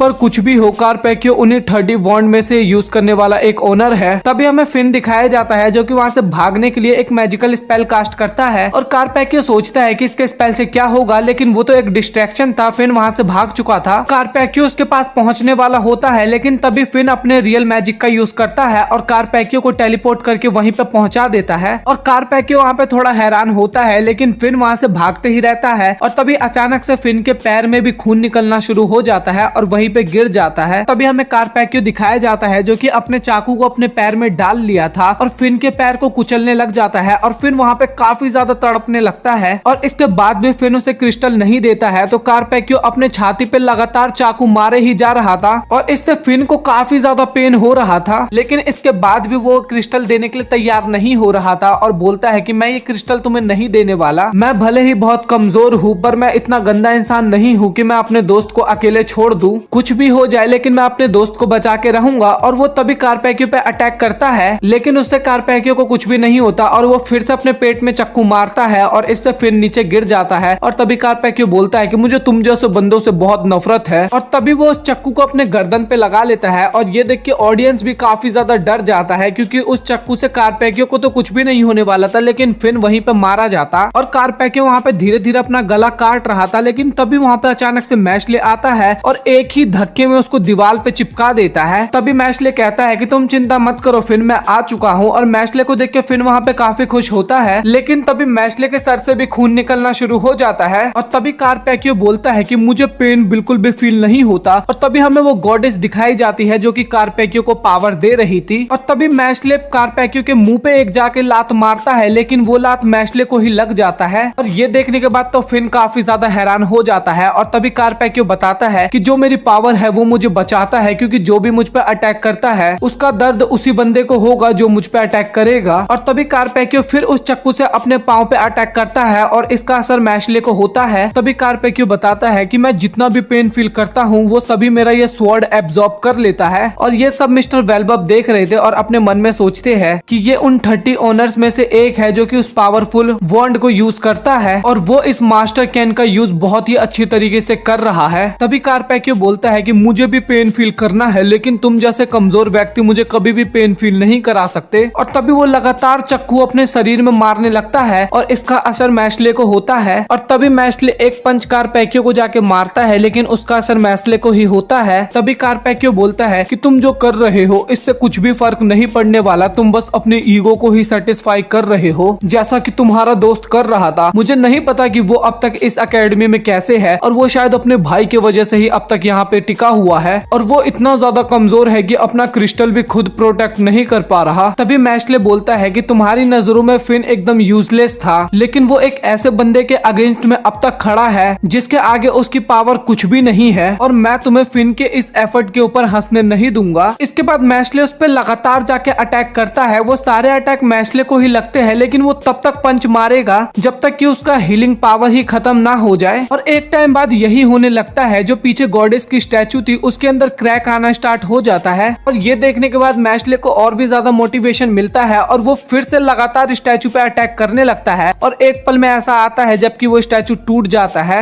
और कारपैक्यू मैशले की ये पावर देख के काफी ज्यादा इम्प्रेस होता है, क्योंकि ये पहली बार था जब कारपैक्यू इतनी बुरी तरीके से पिटा था। और वो जो क्रैक आया था गॉडेस में, इस वजह से वो एक बीस्ट में बदल जाती है और इसका पावर पहले से भी काफी ज्यादा बढ़ जाता है। फिर इसके बाद वो मैशले के ऊपर लगातार अटैक करता है और मैशले हर अटैक से बचते जा रहा था। और जैसे ही अटैक खत्म होता है तभी वो देखता है कि मैशले हर एक अटैक को डॉच कर लिया था। तभी वो अपनी पॉकेट से आयरन का वॉन्ड निकालता है और इसके बाद मैशले अपना टैलेंट दिखाता है और उस टैलेंट की मदद से उस रॉड को को एक टेनिस रैकेट में चेंज कर देता है। इसके बाद वो एक आयरन की बॉल लेता है और एक टारगेट बनाते हुए उस गॉडेस के मुंह पे जाके मारता है बॉल, और जो गॉडेस होती है वो भी लगातार मैशले पे अटैक करती है और मैशले भी बॉल से लगातार गॉडेस के फेस पे अटैक करता है। और इसके बाद बीस्ट के फेस पे भी क्रैक आने लगता है और इसके बाद मैशले और भी तेजी से बॉल फेंक के मारने लगता है। फिर इसके बाद मैशले काफी तेज से पावर इकट्ठी करके एक ही शॉट मारता है और उसके बाद वो गॉडेस जो बीस्ट होती है वो भी खत्म हो जाती है। तभी मैशले बोलता है कि तुम्हें पता करना था ना कि पेन कैसा होता है, और तभी वो अपने आयरन रॉड से ऐसा आयरन रॉड मारता है कारपैकियो के कि उसका सर फट जाता है और वहीं पे वो धराशाही हो जाता है। और ऑडियंस भी मैशले को देख के काफी ज्यादा हैरान हो रही थी क्योंकि एक मास्टर कैन यूजर को मैशले ने इतनी इजीली हरा दिया था। फिर मैशले से माफी मांगता है कि ये सब मेरे कारण हुआ है। तभी मैशले बोलता है कि इसमें तुम्हारी गलती नहीं है, वो तो मेरी ही गलती थी और तुमने मेरे वजह से इतना कुछ झेला है। और तभी कारपैकियो भी फील करता है कि पेन कितना ज्यादा खतरनाक चीज है।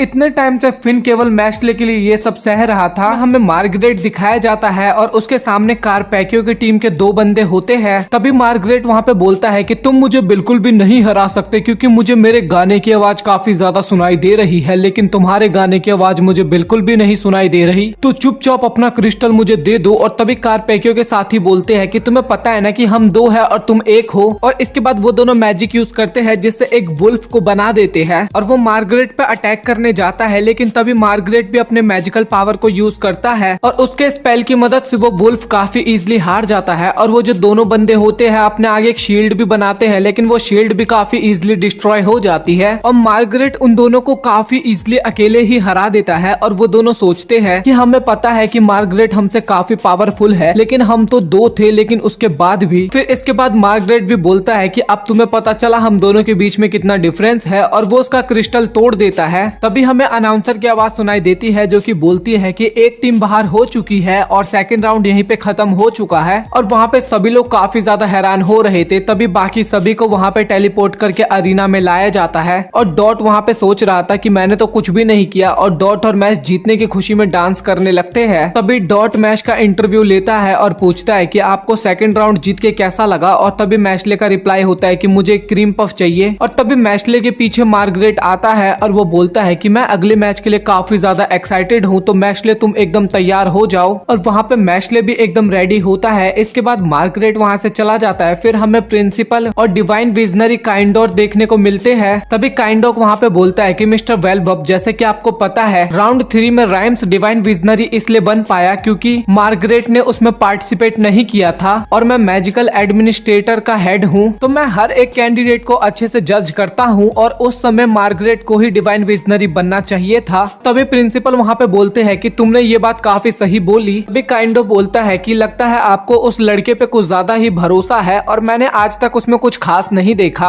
और तभी हम मार्गरेट को देखते हैं जो कि एक जगह पे बैठा हुआ था और उसके पास एक बंदा आता है और वो बोलता है कि मशरूम हेड ने मेरा फर्स्ट राउंड में मजाक उड़ाया था, तो मार्गरेट क्या तुमने सुना कि उस मशरूम हेड को मैजिक यूज करना नहीं आता। और तभी मार्गरेट उस पर हमला करके उसे दूर फेंक देता है और कहता है कि अगर तुमने मुझे दोबारा कुछ बताने की कोशिश करी तो मैं तुम्हें जान से मार दूंगा। तभी वहाँ पे डिवाइन विजनरी ऑर्डर आता है और वो बोलता है कि ये तुम्हारे लिए चुनौती है मार्गरेट, और तुम्हें अपने आप को प्रूफ करना ही होगा यहाँ पे। तभी हमें मैशले दिखाया जाता है जो कि एक जगह पे बैठ के अपने आप से बातें करता है। तभी मैशले बोलता है कि तुम बोल रहे हो कि मैं ट्रेनिंग क्यों करता हूँ, असल में ये मेरे पापा ने मुझे बोला था। पहले मुझे इसमें काफी दर्द होता था लेकिन मैं आगे बढ़ते रहा और आज मुझे इसके लिए गर्व है। क्या इंसान के हाथ क्यों होते हैं? शायद इसलिए कि वो डंबल उठा सके इजिली। और क्या इंसान के पैर क्यों होते हैं? शायद पुशअप करने के लिए। और उसको देख के लेमन भी उसी की एक्टिंग करने लगती है। आखिर मैं सबके ऊपर बोझ क्यों हूँ? मैं सबके ऊपर बोझ नहीं बनना चाहती थी, लेकिन समय के साथ आगे चलते चलते ये हो गया। और हमें डॉट भी दिखाया जाता है जो कि लेमन के साथ प्यार मोहब्बत के सपने देख रहा था। तभी वहाँ पे मैश का अलार्म बज जाता है और डॉट का सपना टूट जाता है और वो काफी फुट फुट के रोता है। और ये टाइम था मैश के प्रोटीन पीने का और वो प्रोटीन को घोलता है और पीने लगता है। और ये सब हो रहा होता है तभी वहाँ पे डिवाइन विजनरी काइंडो आ जाता है और वो ये देख के बोलता है कि मुझे तुम लोगों को देख के काफी जलन हो रही है और काश मैं भी तुम्हारी तरह टाइम स्पेंड कर पाता। और तभी मैशले बोलता है कि ये तो वही डिवाइन विजनरी है जिसने मुझे बुली किया था। तभी डॉट सोच रहा था कि यहाँ पे डिवाइन विजनरी कर क्या रहा है। और तभी काइंडो बोलता है कि मैश क्यों ना हम एक छोटी सी गेम खेले। लेकिन तभी मैश बोलता है कि मैं अभी रेस्ट कर रहा हूँ। लेकिन तभी काइंडो बोलता है मैं मैजिक एडमिनिस्ट्रेटर का हेड हूँ और अगर तुम डिवाइन विजनरी को ज्वाइन करना चाहते हो तो सबसे पहले मैं ही तुम्हारा इन्फेक्शन करने वाला हूँ, लेकिन इसके बाद सब तुम्हारी चॉइस है। और इसके बाद मैशले बोलता है कि ठीक है मैं खेलूंगा। तभी काइंडो बोलता है लेकिन यहाँ पे एक छोटी सी प्राइज मनी भी होना चाहिए क्योंकि इसके बिना गेम में मजा कहाँ आता। और तभी वो बोलता है कि अगर तुमने मुझे हरा दिया तो मैं तुम्हें टेस्ट में पास कर दूंगा। तभी मैशले बोलता है कि आखिर हम खेलने क्या वाले हैं। और तभी काइंडो बोलता है कि बहुत सिंपल गेम है, अगर तुमने देख लिया तो तुम हार गए। तभी मैशले अपनी उंगलियों को घुमाते हुए बोलता है कि ये गेम तो मेरे लिए काफी इजी है। और तभी काइंडो मैश के चारों तरफ एक सर्कल बना देता है और बोलता है कि मैं जिस तरफ को उंगली करूंगा उस तरफ से तुम्हारे ऊपर एक अटैक होने वाला है और तुम्हें उस अटैक से बचना होगा। और अगर तुम इस सर्कल से बाहर निकले तो तुम आउट हो जाओगे और हम 3 राउंड खेलने वाले हैं। और तभी काइंडो का सबसे पहला हमला नीचे की तरफ से आता है और मैश उसे काफी इजीली तरीके से रोक लेता है। और अगला हमला मैश के साइड तरफ से होता है लेकिन मैशले उसे भी इजीली रोक लेता है। और तभी काइंडो अपने दोनों उंगलियों का यूज करता है और मैशले के दोनों तरफ से अटैक आ रहा होता है। तभी मैशले अपने दोनों हाथों की मदद से उस अटैक को ब्लॉक कर देता है। और बारी थी अब 3rd राउंड की और तभी काइंडो अपनी स्वॉर्ड निकालता है और वो काफी ज्यादा ऑसम लग रही थी। तभी काइंडो बोलता है कि जो भी इस स्वॉर्ड के करीब आएगा वो जल के खाक हो जाएगा, तुम्हारी आखिरी ट्रिक मेरे ऊपर काम नहीं करने वाली। और ये देख के फिन काफी घबराता है और बोलता है कि मैशले ये काफी ज्यादा खतरनाक होने वाली है। तभी तीसरा राउंड शुरू होता है और काइंडो अपने स्वॉर्ड से मैशले पे अटैक कर देता है और जैसे तैसे करके मैशले उस अटैक से बच रहा था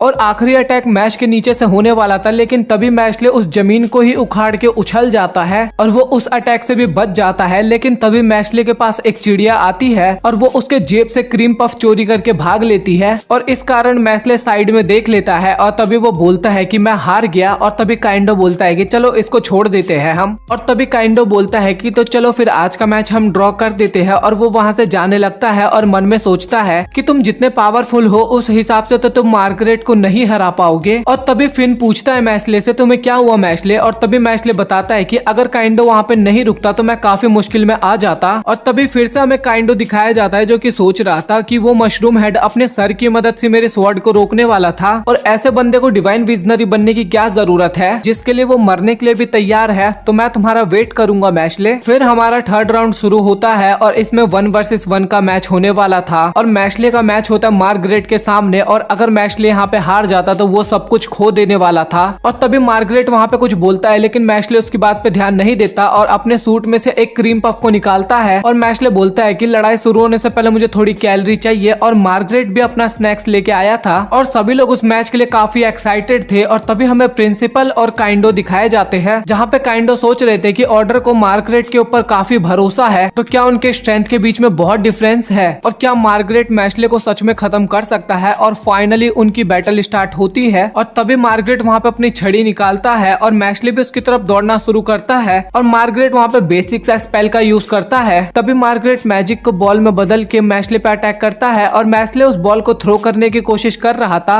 और मैशले वहाँ पे अपनी पूरी पावर लगा देता है लेकिन उसके बाद भी वो बॉल मैशले को पीछे धकेल देती है और दीवार पे काफी बड़ा धमाका होता है। और जैसे ही धुंध हटता है तो वहाँ पे मैशले हमें नहीं दिखाया जाता और तभी मैशले अचानक से मार्गरेट के पीछे आ जाता है और मैशले मार्गरेट को काफी पावरफुल सुपरलेक्स देता है और वहाँ पे काफी बड़ा धमाका होता है और ऑडियंस ये देख के काफी हैरान होती है। और जैसे ही वहाँ का धूल हटता है और वहाँ पे मार्गरेट को कुछ भी नहीं हुआ था और तभी काइंडो बोलता है कि मार्गरेट नीचे गिरने से पहले वहाँ पे एक बॉल को रख दिया था ताकि उसे गिरते वक्त ज्यादा चोट ना लग सके। और वो दोनों फिर से लड़ने के लिए एकदम रेडी हो जाते हैं। मैशले फिर से अपनी फुर्ती का यूज करता है और मार्गरेट पे अटैक करता है लेकिन इस बार मार्गरेट अपनी दोबारा वही गलती नहीं करता। और तभी मार्गरेट पीछे की तरफ टर्न होता है और मैशले की तरफ छड़ी कर देता है और ये देख के वहाँ के सभी लोग काफी हैरान होते हैं। तभी मार्गरेट बोलता है कि मैशले तुम किसी चीज को प्रोटेक्ट कर रहे हो ना। और तभी मैशले अपने जेब से क्रीम पफ निकालता है। तभी मार्गरेट बोलता है कि मैशले तुम इस चीज को अपनी जेब में रख के मैच नहीं खेल सकते तो तुम्हें इसे साइड में रखना होगा। और तभी मैशले उसको साइड में रख देता है और ये देख के ऑडियंस की तो अलग ही हालत खराब होती है कि भाई स्टेडियम में चल क्या रहा है। तभी काइंडो दिखाया जाता है जो कि अपने मन में सोचता है कि मार्गरेट के पास एक सेकंड स्पेल है जो कि उसको काफी ज्यादा पावरफुल बनाता है। तभी मार्गरेट कहता है कि मैशले क्या तुम अब रेडी हो लड़ाई करने के लिए। और मैशले भी वहाँ पे एकदम रेडी हो जाता है। तभी सीन शिफ्ट होता है और हमें कुछ ड्रैगन्स दिखाए जाते हैं जहाँ पे कुछ लोग उसके ऊपर बैठे हुए थे और ये लोग और कोई नहीं इनोसेंट जीरो के मेंबर्स होते हैं। फिर से हमें अरीना का सीन दिखाया जाता है जहाँ पे मार्गरेट एक पंच वाला मैजिक का यूज करता है, म्यूजिक से पंच बन जाता है और मैशले भी उस पे पंच करने वाला होता है लेकिन वो अटैक मैशले के आर पार हो जाता जाता है, जिस कारण मैश्ले के कान से काफी ज्यादा ब्लड बहने लगता है और उस म्यूजिकल नोट की वजह से मैश्ले के कान में से ब्लड की बारिश होने लगती है। और तभी मार्गरेट कहता है, तुम्हें सच्ची में लगता है कि तुम अपने पंच से मेरे स्पेल को रोक पाओगे? लेकिन फनी बात तो यहाँ पे ये थी कि मैश्ले को कुछ भी सुनाई ही नहीं दे रहा था। और फिर से मार्गरेट वही अटैक करता है और मैश्ले उसे फिर से रोकने की कोशिश करता है, लेकिन इस बार मैश्ले के मुंह से भी खून निकलता है। मैश्ले भी सोच में पड़ जाता है कि आखिरकार मैं इस अटैक को रोकूं कैसे। तभी मार्गरेट बोलता है कि मुझे तुमसे लड़ने में इतना ज्यादा मजा नहीं आ रहा, तो चलो इसे अब खत्म करते हैं। फिर इसके बाद वो एक और मैजिकल स्पेल कास्ट करता है, जिसके कारण चारों तरफ म्यूजिकल इंस्ट्रूमेंट आ जाता है और तभी वहां पे काफी पावरफुल मैजिकल वेव्स आने लगती है और वो इतना ज्यादा पावरफुल होता है कि वो उस पूरे एरिया में काफी बड़ा धमाका भी होता है और सभी लोगों को लगता है कि मैश्ले इस अटैक से तो नहीं बच पाएगा। और जैसे ही वहां से धुआं हटता है तो सभी लोग ये देख के काफी हैरान होते हैं, क्योंकि मैश्ले वहां पे होता ही नहीं है। तभी मार्गरेट के नीचे से हाथ आता है और वो मार्गरेट को नीचे खींच लेता है और ये देख के सभी लोग काफी हैरान होते हैं और ऑडियंस सोच रही होती है कि मार्गरेट नीचे कैसे चला गया। और तभी जमीन में से मैश्ले निकलता है और फिर से ऑडियंस हैरान होती है और इस बार तो मार्गरेट भी काफी हैरान होता है। तभी फिन एक्सप्लेन करता है कि जैसे ही मार्गरेट ने अपने मैजिकल स्पेल को यूज किया होगा, तभी मैश्ले जमीन को खोद के एक टनल बनाया होगा और इस कारण मार्गरेट के मैजिकल पावर का बिल्कुल भी असर मैश के ऊपर नहीं पड़ा होगा और मार्गरेट का सर बाहर निकला हुआ था और मैश्ले उसके सर को ही फुटबॉल बना के एक जोरदार लात मारता है और इससे मार्गरेट काफी दूर जाके गिरता है। और इसके बाद मैश्ले रुकता नहीं है, उसके पास जाता है और लगातार पंच पे पंच, पंच पे पंच, पंच पे पंच मारते रहता है और लिटरली काफी बार पंच मारता है। यहाँ तक कि ऑडियंस भी ये देख के काफी हैरान होती है कि भाई ये मार तो नहीं देगा ऐसे जान से। तभी मैश्ले को कुछ एहसास होता है और मैश्ले पीछे हो जाता है और इसके बाद मार्गरेट अपना एक काफी पावरफुल स्पेल का यूज करता है और ये उसके टॉप स्पेल्स में से एक है। इसके बाद उसके चारों तरफ काफी ज्यादा ओरा आने लगता है और वो एक बीस्ट में चेंज होने लगता है और जैसे ही वो ओरा खत्म होता है तभी वो एक बच्चे में चेंज हो जाता है और ये देख के मैश्ले वहां पे थोड़ा हैरान होता है और तभी काइंडो कहता है कि यही है मार्गरेट का ओरिजिनल फॉर्म। और तभी सीन शिफ्ट होता है और हमें ब्यूरो ऑफ मैजिक का सीन दिखाया जाता है, जहाँ पर डिवाइन विजनरी रियो सोच रहा था और वो सोच रहा था कि पता नहीं मैश अभी किस तरीके का परफॉर्मेंस दे रहा होगा। और तभी भागते हुए नारे आती है और वो काफी ज्यादा घबराई हुई होती है और बोलती है कि बहुत बड़ी मुसीबत आने वाली है, इनोसेंट जीरो हमारे इधर आ रहे हैं। तभी रियो बोलता है कि अगर ऐसा है तो सिक्योरिटी को जल्दी से अलर्ट कर दो और इस बार इनोसेंट जीरो की तरफ से कौन आ रहा है। तभी नारे कहती है कि इस बार इनोसेंट जीरो खुद ही आ रहा है और ये सुनने के बाद तो रियो भी वहाँ पे हैरान होता है। तभी मैश्ले का सीन दिखाया जाता है और वो बोलता है कि तुम तो एक बच्चे में बदल गए हो। और तभी मार्गरेट बोलता है कि मैं बच्चे में नहीं बदला हूँ, मेरा यही फॉर्म है जहाँ पे मैं अपने 100% पावर का यूज कर सकता हूँ। तभी वो एक स्नैप करता है और तुरंत ही मैश्ले के पास पहुंच जाता है। तभी वो मैश्ले के कान में थोड़ा सा फूंक मारता है और मैश्ले वहीं पे गिर जाता है और इसके बाद मैश्ले अपने पावर के बारे में थोड़ा बहुत बताता है। तभी मैश्ले मार्गरेट को पंच मारने के लिए जाता है, लेकिन अचानक से ही मार्गरेट वहां से गायब हो जाता है। तभी मार्गरेट दिखाया जाता है जो कि अरीना के एकदम टॉप पे बैठा हुआ था और मैश्ले को तो वहां पे लिटरली समझ में नहीं आ रहा था कि कोई इतना ज्यादा फास्ट कैसे हो सकता है। और तभी मार्गरेट फिर से स्नैप करता है और अचानक से मैश्ले के एक जोरदार किक देता है। और इसके बाद मार्गरेट बार बार स्नैप कर रहा था और अपनी लोकेशन चेंज करते जा रहा था और मैश्ले को कुछ भी समझ में नहीं आ रहा था उस टाइम पे। और तभी काइंडो बताता है कि जो मार्गरेट है वो स्नैप के साथ साउंड से भी फास्ट मूव कर रहा है और ये उसकी मैजिकल पावर होती है और इसी कारण मैश्ले मार्गरेट के एक भी अटैक को नहीं रोक पा रहा था और वो लगातार उस पर अटैक किए जा रहा था। और इस कारण मार्गरेट मैश्ले को दीवार की तरफ फेंक देता है और वहीं पे खड़ा होता है और मार्गरेट अपने फाइनल अटैक करने के लिए रेडी होता है। तभी मार्गरेट स्नैप करता है और अपने फुल पावर के साथ मैश्ले की तरफ बढ़ता है और जैसे ही वो उसे किक करने वाला होता है, लेकिन तभी मैश्ले वहां से गायब हो जाता है। वहां पे मार्गरेट को बिल्कुल भी यकीन नहीं हो रहा था कि मैश्ले ने उसके किक को डॉच कर लिया। तभी मैश्ले अचानक से मार्गरेट के पीछे आ जाता है। तभी काइंडो एक्सप्लेन करने लग जाता है कि मैश्ले ने सॉलिड सब्सटेंस का यूज किया है, क्योंकि साउंड जो होता है वो सॉलिड में सबसे स्पीड में मूव करता है, तो मैश्ले ने उसी का यूज किया था। और मैश्ले ने वॉल को पकड़ रखा था और उसकी मदद से अटैक होने से पहले ही उसको पता चल गया कि कब तक अटैक होगा और इसी कारण उसने उस अटैक को काफी इजीली डॉच कर दिया। और तभी मैश्ले भी रेडी होता है मार्गरेट को मारने के लिए और तभी मार्गरेट फिर से स्नैप करने के लिए जाता है, लेकिन तभी वो अपने हाथ में देखता है कि मैश्ले ने मार्गरेट के ही सॉस को मार्गरेट के हाथ में लगा दिया था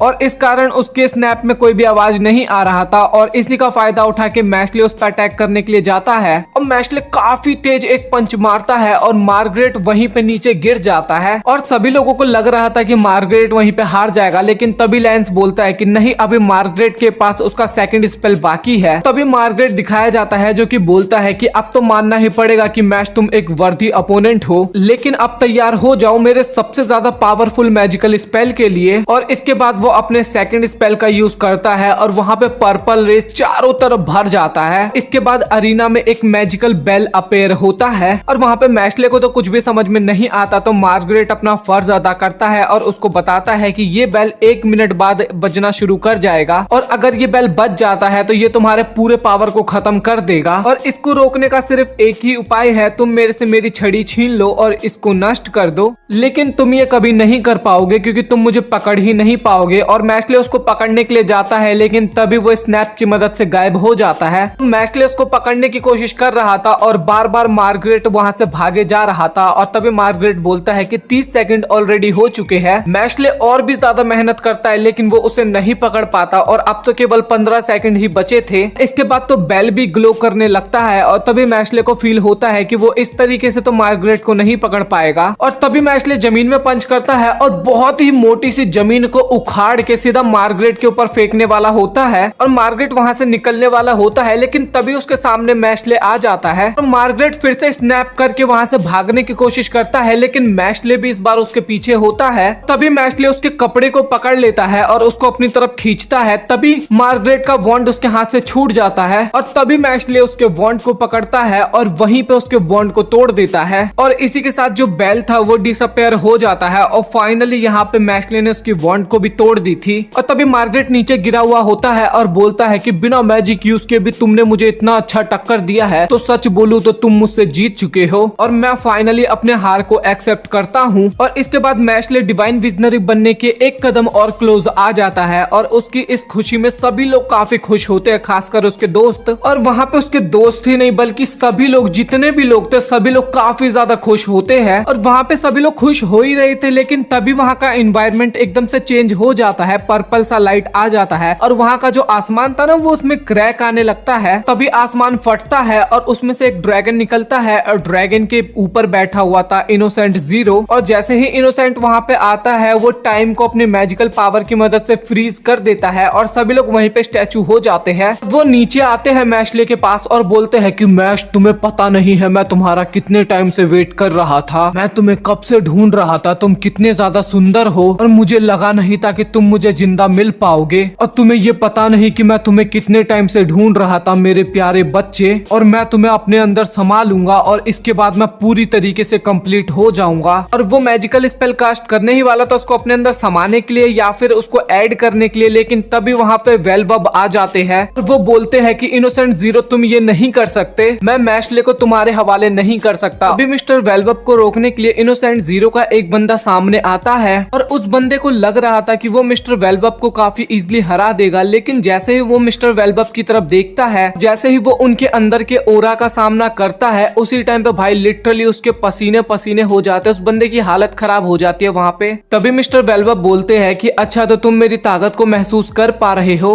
और अभी तुम जैसे मेरे सामने नहीं टिक पाएंगे। तभी इनोसेंट जीरो सामने आता है और वो मिस्टर वेलवब को बोलते हैं कि तुम ऐसे तो मत करो यार, वो लोग पता है कि तुमसे काफी ज्यादा कमजोर है तो उन्हें इस तरीके से डराओ तो मत। तभी मिस्टर वेलवब पूछते हैं कि आखिरकार तुम्हें करना क्या है और तभी जीरो बोलता है कि मैं इस दुनिया में सबसे ताकतवर और अमर बनना चाहता हूँ। तभी मिस्टर वेलवब बोलते हैं कि तुम इन सभी चीजों को पूरा करने के लिए मासूम लोगों की जान लोगे। तभी इनोसेंट जीरो बोलता है कि इसमें गलती ही क्या है, मेरा परिवार मेरे वजह से एग्जिस्ट करता है और मैशले भी बिल्कुल हमारी तरह ही है और वो मेरे लिए जी रहा है, तो इसीलिए मैं उसे अपने घर पे वापस लेके जाऊंगा। और तभी मिस्टर वेलवब बोलते हैं लगता है अब हम लोग पीछे नहीं मुड़ सकते और मैशले जो है वो इस दुनिया की एक आशा है और अगर तुम्हें उसे लेना है तो उससे पहले तुम्हें मुझे खत्म करना होगा। और तभी वहाँ पे मिस्टर वेलवब और इनोसेंट जीरो अपनी जादुई छड़ी को समन करते हैं और उन दोनों के पास जो छड़ी होती है ना उसमें गॉड की पावर होती है, जो कि मैंने आपको बताया नहीं था 30 स्वॉर्ड्स है, उनमें से इन दोनों की भी एक है। और तभी इनोसेंट जीरो वहाँ पे कुछ मॉन्स्टर को समन करता है, तभी वहाँ पे कुछ डीमंस निकलते हैं और तभी मिस्टर वेलवब बोलते हैं कि मैं इन सभी चीजों के बारे में तुम्हें बाद में समझाऊंगा, लेकिन अभी के लिए सभी की जान की रक्षा करो। और इसके बाद जो मैशले और उसकी टीम होती है ना वो फ्रीज से हट जाती है और इसके बाद वो सभी उन मॉन्स्टर को रोकने की कोशिश करते हैं और तभी डिवाइन विजनरी काइंडो कुछ मॉन्स्टर को मारते हुए सोचता है कि इन मॉन्स्टर की स्ट्रेंथ कम से कम डबल लाइनर के बराबर है। हमें डॉट और लेंस भी दिखाए जाते हैं जो कि अपने मैजिक का यूज करके मॉन्स्टर को खत्म कर रहे थे। और तभी हम मिस्टर वेलवप और इनोसेंट जीरो को देखते हैं और तभी इनोसेंट जीरो बोलता है कि वेलवप तूने बस इतने ही लोगों को चुना, लेकिन मुझे नहीं लगता कि ये लोग हमारा कुछ बिगाड़ पाएंगे। तभी मिस्टर वेलवप बोलते हैं कि अगर मैं तुम्हारी जगह पे होता तो मैं तुम्हारी काफी चिंता करता। फिर इसके बाद वो लोग आसमान में चले जाते हैं और तभी मिस्टर वेलवप बोलता है कि यहाँ पे हमें डिस्टर्ब करने के लिए कोई भी नहीं आएगा। वहाँ पे डॉट और लेंस मॉन्स्टर को मारे जा रहे थे और वहाँ पे काफी सारे मॉन्स्टर अपीयर हुए जा रहे थे, इसलिए इन दोनों की हालत काफी खराब हो गई थी। तभी हम एक टावर की तरफ बॉल देखते हैं और जिसमें काफी सारे कांटे लगे होते हैं और इसके ऊपर हम इनोसेंट जीरो के एक और बंदे को देखते हैं और ये वही बंदा है जो कि पिछले सीजन में मैशले के हाथ से एक पंच खाया था। सभी का ध्यान उसी के ऊपर जाता है और तभी फिर से वो सभी मॉन्स्टर उनके ऊपर अटैक करने लगते हैं। तभी डॉट बोलता है कि तुमने नोटिस किया कोई भी मैशले को मारने के लिए नहीं जा रहा और लिटरली मैशले चुपचाप वहाँ पे खड़ा था। भी मार्गरेट बोलता है कि मुझे लगता है कि मैशले को रोकने के लिए उनके पास कुछ अलग तरीका है। तभी डॉट बोलता है कि ये बात तुम्हें कैसे पता, और तभी मार्गरेट बोलता है कि ये एक औरत का विचार है तो शायद सही होगा। जब डॉट को पता लगता है कि मार्गरेट एक लड़की है तो वो काफी ज्यादा हैरान होता है। तभी डॉट बोलता है कि मैशले हम इन सभी मॉन्स्टर को संभाल लेंगे और टावर के ऊपर जो सेल खड़ा है तुम उससे जाके लिपटो। तभी मैशले भाग के वहाँ पे जाता है और तभी वो टावर को देखता है जो कि काफी ज्यादा ऊंचा होता है और तभी मैशले सोचता है कि आखिरकार इस टावर पे कैसे चढ़ा जाए। तभी मैशले उस टावर पे किक मारता है और किक मार के एक एक स्लाइस कटते जाता है और वो टावर नीचे आते रहता है और इसी तरीके से वो टावर खत्म हो जाता है और सेल जो होता है वो एकदम मैशले के करीब आ जाता है। और तभी सेल बोलता है कि फाइनली मैश हम दोनों एक बार फिर से मिले। और तभी मैशले शकल घुमा के बोलता है कि हम दोनों एंट्रेंस सेरेमनी में मिले थे ना। ये सुन के वहाँ पे इनोसेंट जीरो का जो बंदा होता है वो काफी ज्यादा हैरान होता है। और इसके बाद हमें फिर से लेंस और डॉट दिखाए जाते हैं जो कि मॉन्स्टर से लड़ रहे थे और तभी वहाँ पे डॉट को मॉन्स्टर के बीच में एक बच्चा देखने को मिलता है। तभी डॉट सोचता है कि आखिरकार मैदान के बीच में एक बच्चे की ट्रॉली क्या कर रही है। डॉट उस बच्चे की तरफ देख ही रहा था लेकिन तभी वहाँ पे डॉट एक छोटा बच्चा बन जाता है। तभी हम देखते हैं कि वो जो ट्रॉली में छोटा सा बच्चा था ना वो एकदम बड़ा आदमी बन जाता है और वो एक इनोसेंट जीरो का मेंबर था और वो 6 क्रिमिनल केस में से एक था और इसका नाम था सेटर बेबी। वो अपनी मैजिक से किसी को भी बच्चा बना सकता है और वो धीरे धीरे डॉट की तरफ बढ़ रहा था। डॉट उसके ऊपर अपने एक्सप्लोड मैजिक का यूज करता है लेकिन वो बच्चा बन चुका था इसलिए वो मैजिक यूज नहीं कर पा रहा था और यहाँ पे उसकी दिमाग की क्षमता एकदम एक्टिव थी बट वो कुछ बोल नहीं पा रहा था और ना ही वो अपने पावर का यूज कर पा रहा था। और वो तभी वहाँ से भागता है और सीधा लेंस के पास पहुंच जाता है और वो लेंस को कुछ बोल तो नहीं पा रहा था तो वो बू बू बोलता है और लेंस को कुछ भी समझ में नहीं आता और लेंस को लग रहा था कि यहाँ पे इतना सीरियस फाइट चल रहा है और डॉट यहाँ पे मजाक कर रहा है। लेकिन तभी उनके ऊपर कुछ मॉन्स्टर अटैक करते हैं लेकिन वो तभी वहाँ से डॉट को उठा के निकल लेता है और तभी लेंस समझ जाता है कि ये किसी का मैजिक था। और तभी लेंस डॉट को लेके वहाँ से निकल रहा था लेकिन तभी वहाँ पे इनोसेंट जीरो का वही बंदा आ जाता है और वहाँ पे लेंस को समझ में नहीं आ रहा था कि अब क्या करना चाहिए और तभी डॉट उसके हाथ से गायब हो जाता है। और तभी डॉट हमें खिलौने के पास देखने को मिलता है और लेंस जो होता है वो डॉट को उठाने के लिए जा रहा था लेकिन जो सेटर होता है वो लेंस के ऊपर भी मैजिक कर देता है और वो भी वहीं पे बच्चा बन जाता है। तभी वो मॉन्स्टर उन दोनों पे हमला कर देता है और वो दोनों वहाँ से भाग रहे होते हैं और तभी फिर से उन दोनों को वहाँ पे खिलौना दिखता है और दोनों उस खिलौने की तरफ भागते हैं लेकिन लेंस वहाँ पे अपने आप को कंट्रोल करता है और तभी वो पर्सन बोलता है कि जब मैंने तुम्हारे ऊपर अपना मैजिक यूज किया तभी से तुम्हारी हार निश्चित हो गई थी और अब केवल तुम अपने 10% मैजिक का ही यूज कर पाओगे। और वो सोचता है कि ये लोग मुझे कभी भी नहीं हरा सकते और वो मॉन्स्टर को बोलता है कि उन दोनों बच्चे को पकड़ के मार दो। जैसा ही वो लोग उसके ऊपर अटैक करने वाले होते हैं लेकिन तभी वहाँ पे लेंस अपने ग्रेविटी मैजिक का यूज करता है और उन सभी को एक ही अटैक में हरा देता है। और सेटर बेबी जो होता है उसको तो समझ में ही नहीं आ रहा था कि ये कैसे हो गया और हमें डॉट दिखाया जाता है जो कि मन में सोचता है कि लेंस ने अपनी सारी पावर को एक जगह पे इकट्ठा किया और उसके बाद उस पर अटैक किया। और तभी डॉट अपने मन में सोचता है कि इसी कारण lens one of the strongest sorcerer's है इस साल का। और इसके बाद वो दोनों फिर से नॉर्मल हो जाते हैं और फिर से हम इनोसेंट जीरो के उसी बंदे और मैशले को देखते हैं। तभी इनोसेंट जीरो का बंदा बोलता है कि तुम ये मत बोलना कि तुम मुझे भूल चुके हो। और तभी मैशले अपना गर्दन घुमाता है और बोलता है कि प्लीज मुझे माफ कर देना। और भाई उस बंदे को तो कुछ समझ में ही नहीं आ रहा था कि ये कैसा इंसान है। और फिर इसके बाद हमें डिवाइन विजनरी रियो दिखाए जाते हैं और वो दोनों भी स्टेडियम की तरफ आ रहे थे। और तभी सौरपा पूछता है कि आखिरकार इनोसेंट जीरो और मिस्टर वेलवप का रिलेशन क्या है।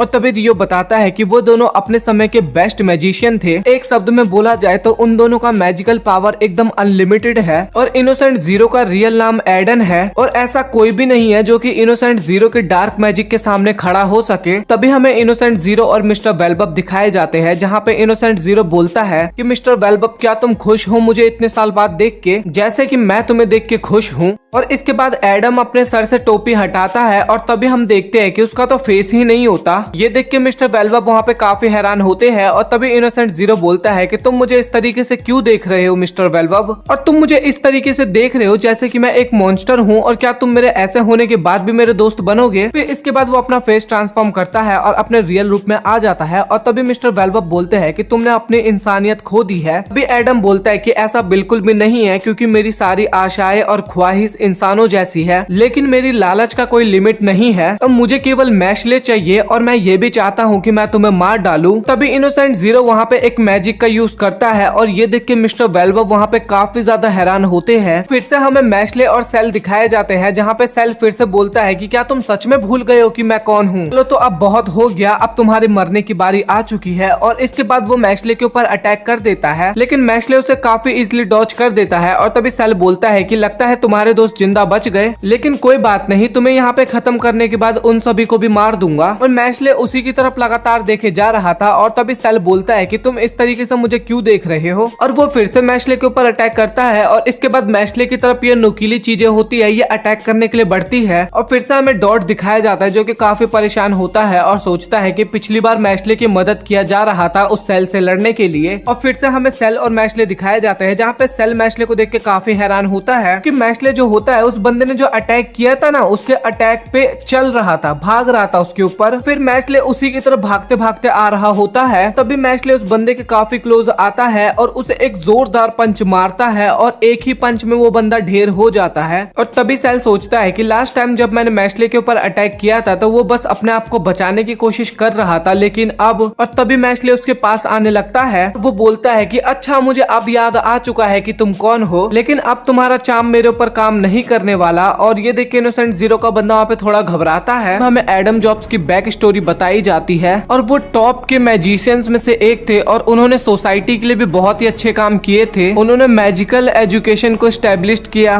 और साथ ही ब्यूरो ऑफ मैजिक को भी स्टैब्लिश किया था। और उन्होंने अंत में पूरा लाइफ इंसानों के साथ बिता दिया। वो उन लोगों की हेल्प किया करते थे जिनको मैजिक यूज करना नहीं आता था। उनका कहना था कि जो स्ट्रॉन्ग बंदा है उसे हमेशा वीक बंदों की मदद करनी चाहिए। उन्होंने यही बात अपने 3 स्टूडेंट को भी बताई, जिनमें से एक स्टूडेंट तो आपको पता है मिस्टर वेलबब थे। फिर सीन शिफ्ट होता है और हमें इनोसेंट जीरो और मिस्टर वेलबब दिखाए जाते हैं, जहाँ पे इनोसेंट जीरो अपना मैजिक को कास्ट करता है और तभी उसमें से एडम जॉब्स निकलते हैं। और उसको देखने के बाद मिस्टर वेलबब काफी हैरान होते हैं और तभी इनोसेंट जीरो बोलता है कि फाइनली मैंने एक ऐसे मैजिक को खोज लिया है जिसकी मदद से एक मांस के टुकड़े को भी पूरे ह्यूमन में चेंज कर सकते हैं। और मैंने इसी तरीके से मास्टर को रिस्टोर किया है, बट इसमें एक प्रॉब्लम है, उनका माइंड में नहीं ला पाया। ये काम करेगा नेक्रोमेंस। और हमें तभी नेक्रोमेंस दिखाया जाता है और ये एडम जॉब्स को कंट्रोल करने वाला था कठपुतलियों की तरह। और ये मतलब कि नेक्रोमेंस जो होते हैं ना, वो डेड पीपल्स को ही कंट्रोल करते हैं। और ये देख के मिस्टर वेलबब काफी ज्यादा गुस्सा होते हैं और तभी इनोसेंट जीरो बोलता है कि हमारे मास्टर काफी टाइम तक जिंदा रहे थे, लेकिन उन्होंने अपनी लाइफ में फाइट नहीं की, बट फिक्र मत करो क्योंकि मैंने उसे प्राइमरी लाइफ में ही जिंदा किया है और अभी भी उनका मैजिकल पावर एकदम टॉप क्लास है। और वैसे भी मास्टर तो तुम्हें काफी पसंद करते थे, तो तुम मास्टर को देख के खुश नहीं हो। और मिस्टर वेलबब की तो वहाँ पे बहुत ही ज्यादा गुस्से में हालत खराब थी। और फिर से हमें पास्ट का सीन दिखाया जाता है, जहाँ पे मिस्टर वेलबब बोलता है कि मास्टर ये गलत नहीं होगा, हम हमेशा कमजोरों की मदद करेंगे, तो कमजोर तो कभी भी ट्राई करेगा ही नहीं अपने आप को बचाने की, और वो दूसरे स्ट्रॉन्ग बंदों पे ही हमेशा डिपेंड रहेगा। और इनोसेंट जीरो भी बोलता है कि तुमने सही कहा, बट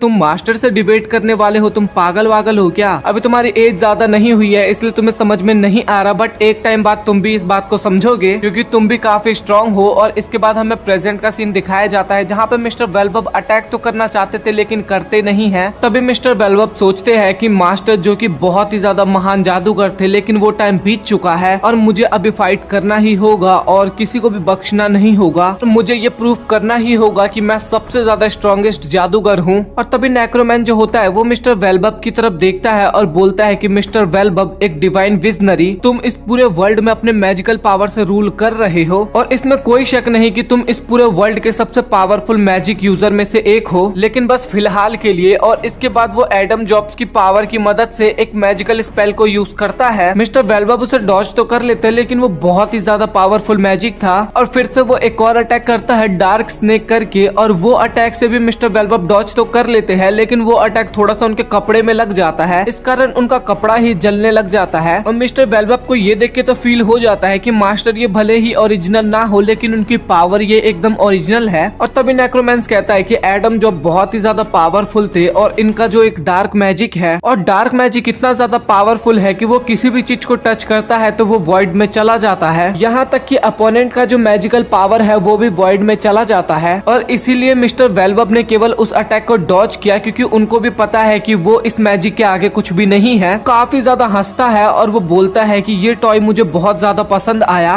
और फिर से वो डार्क स्नेक मैजिक को समन करता है और इस बार तो ऊपर नीचे दोनों तरफ से मिस्टर वेलबब पे अटैक होता है, लेकिन मिस्टर वेलबब उस अटैक को भी काफी इजीली डॉज कर देते हैं। और ये देख के वो नेक्रोमैंस थोड़ा घबरा जाता है और फिर से वो एक और डार्क अटैक करता है मिस्टर वेलबब पे, और तभी मिस्टर वेलबब अपने वॉन्ड से अटैक करते हैं और इस अटैक के कारण वो एडम जॉब्स के अटैक को तो काट ही देते हैं और साथ में नेक्रोमैंस को भी आधा काट देते हैं। ये देख के वो काफी घबराता है और तभी मिस्टर वेलबब बोलते हैं कि तुम फिक्र मत करो, तुम्हारा बॉडी पार्ट थोड़ी तुमसे दूर हो गया है और तुम मरने नहीं वाले ऐसे। इसके बाद वो एक और अटैक करता है मिस्टर वेलबब पे, और इस अटैक से तो नहीं लग रहा था कि मिस्टर वेलबब बचने वाले हैं, लेकिन तभी उनकी स्वॉर्ड चमकती है और एक ही बार में उस अटैक को पूरी तरीके से डिस्ट्रॉय कर देते हैं मिस्टर वेलबब। और ये देखने के बाद तो लिटरली नेक्रोमैंस की वहाँ पे हालत ही खराब हो जाती है। और इसके बाद वो फाइनली एडम जॉब्स का सबसे पावरफुल मैजिक समन करता है और वहाँ पे काफी बड़ा गोला बन जाता है। वो काफी ज्यादा हंसता है और बोलता है कि अब तुम मिस्टर वेलबब नहीं बचने वाले और इस अटैक से तो शायद ही कोई बच सकता है। तभी मिस्टर वेलबब बोलते हैं कि तुमने अभी तक देखा नहीं किया, मैंने अभी तक अपनी एक भी मैजिकल पावर यूज नहीं की, अब तक मैंने जो भी कुछ किया है वो अपनी छड़ी की मदद से किया है, तो चलो फिर मैं तुम्हें रियल स्पेल दिखाता हूँ। और मिस्टर वेलबब वहाँ पे अपने स्पेल को कास्ट करते हैं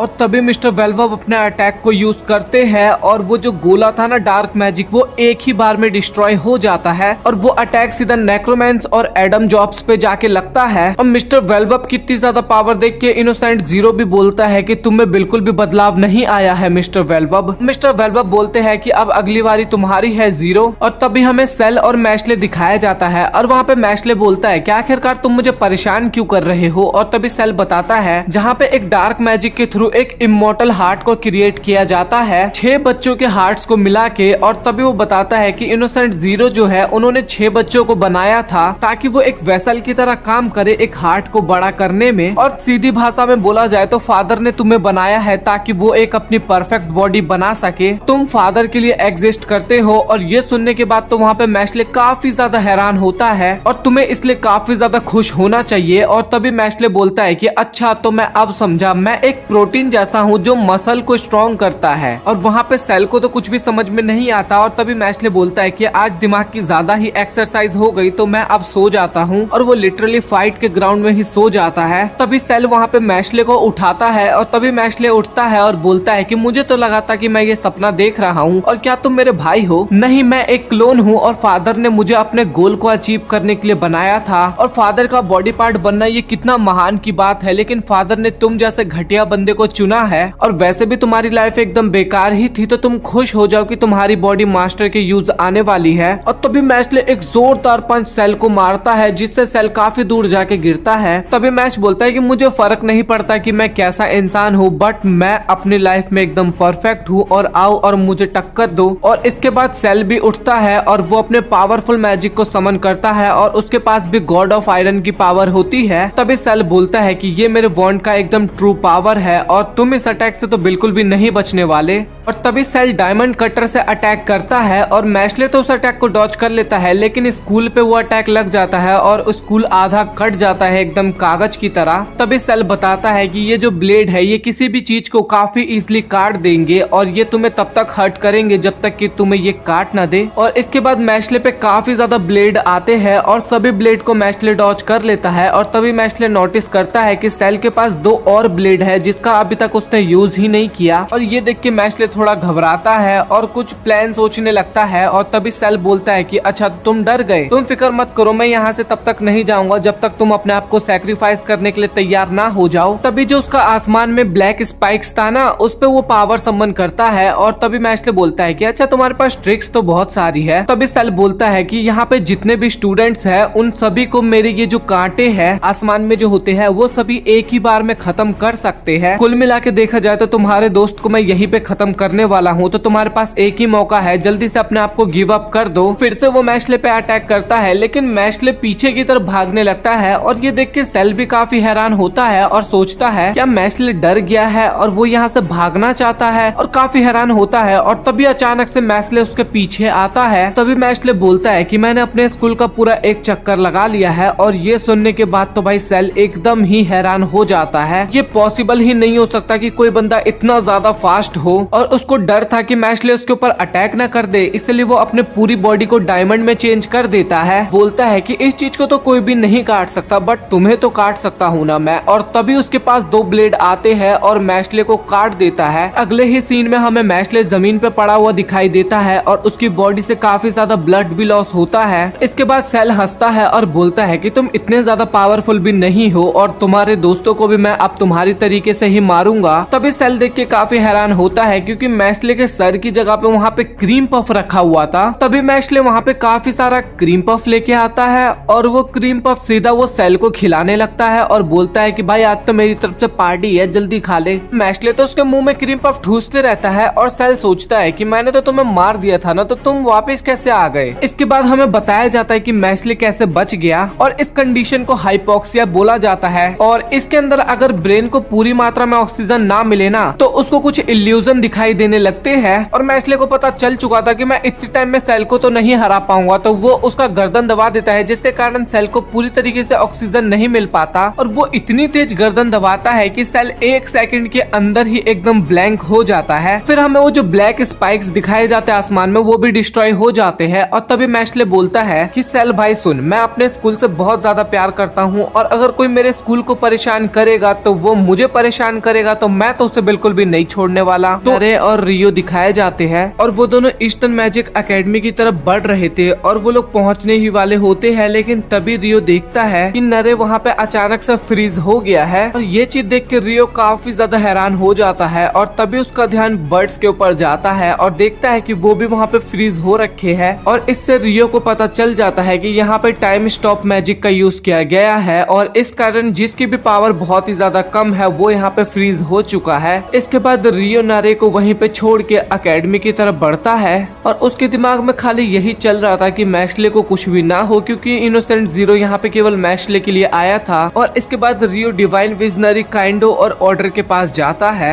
तभी काइंडो वहाँ पे बताता है कि हमने और बहुत सारे स्टूडेंट्स ने मिलकर यहाँ पे सभी मॉन्स्टर को हरा दिया है। रियो बोलता है कि हाँ वो तो ठीक है, लेकिन मैश्ले कहाँ पे है। और तभी काइंडो हंसते हुए बोलता है कि तुम मैश्ले की चिंता मत करो, क्योंकि वो तो क्रीम पफ खा रहा है। और मैश्ले वहाँ पे आराम से बैठ के क्रीम पफ खा रहा था और ये देख के रियो काफी ज्यादा खुश हो जाते हैं। और तभी ऑर्डर बोलता है कि एक प्रॉब्लम की बात है, क्योंकि मिस्टर वेलबब अभी भी इनोसेंट जीरो से लड़ रहे हैं और हमें इसका कोई भी आइडिया नहीं है कि वो कहाँ पे लड़ रहे हैं, क्योंकि वो दोनों यहाँ से टेलीपोर्ट हो गए थे। और तभी मैश्ले बोलता है कि तुम लोग फिक्र मत करो, क्योंकि मैं अपनी पावर से मिस्टर वेलबब को ढूंढ लूंगा। और तभी मैश्ले वहाँ से तुरंत भाग जाता है मिस्टर वेलबब को ढूंढने के लिए। तभी ऑर्डर बोलता है कि ये लड़का बड़ा बकवास है, बट मुझे अभी उस पे नहीं बल्कि मुझे अभी इस बंदे पे ध्यान देना चाहिए। और इसके बाद ऑर्डर सेल के ऊपर अटैक करता है, लेकिन उसके ऊपर एक बैरियर बन जाता है, जिस कारण ऑर्डर का अटैक उस पे कोई काम नहीं आता। तभी जो वो बैरियर होता है ना, वो सेल को वहाँ से कहीं से टेलीपोर्ट कर देता है। और ये देख के मिस्टर ऑर्डर काफी हैरान भी होता है। और तभी मार्गरेट वहाँ पे आता है, वो बोलता है कि अभी कोई एक और मेंबर है इनोसेंट जीरो का जो कि जिंदा है और वही ये सब चीजें कर रहा है। तो यहाँ पे ये लोग और भी ज्यादा परेशान हो जाते हैं, क्योंकि ये लोग अभी अरीना छोड़ के भी नहीं जा सकते, क्योंकि बच्चे मुसीबत में है और साथ ही मिस्टर वेलबब का भी चिंता होता है इन लोगों को। हमें फिर से मैश्ले दिखाया जाता है जो कि जंगल में बस भागे जा रहा था। और इसके बाद हमें मिस्टर वेलबब और इनोसेंट जीरो के बीच में फाइट दिखाया जाता है। और इसके बाद इनोसेंट जीरो अपने पहले मैजिक का यूज करता है, जिसका नाम होता है टाइम गोल्ड। और इसको डॉच करने के लिए मिस्टर वेलबब स्पेस मैजिक का यूज करते हैं। और तभी अचानक से मिस्टर वेलबब इनोसेंट जीरो के पीछे जाके अटैक करते हैं, लेकिन मिस्टर वेलबब भी वहाँ पे हैरान हो जाते हैं क्योंकि इनोसेंट जीरो उसके भी पीछे आ गए थे। इसके बाद इनोसेंट जीरो अपने टाइम रिफाउंड मैजिक को कास्ट करता है और इस कारण मिस्टर वेलबब का एक शरीर एकदम बूढ़ा हो जाता है, एक पार्ट मतलब की। और ये चीज देख के मिस्टर वेलबब तो काफी ज्यादा हैरान हो जाते हैं, लेकिन इनोसेंट जीरो बोलता है कि अब मैं यही चीज तुम्हारे लेग्स के साथ भी करने वाला हूँ।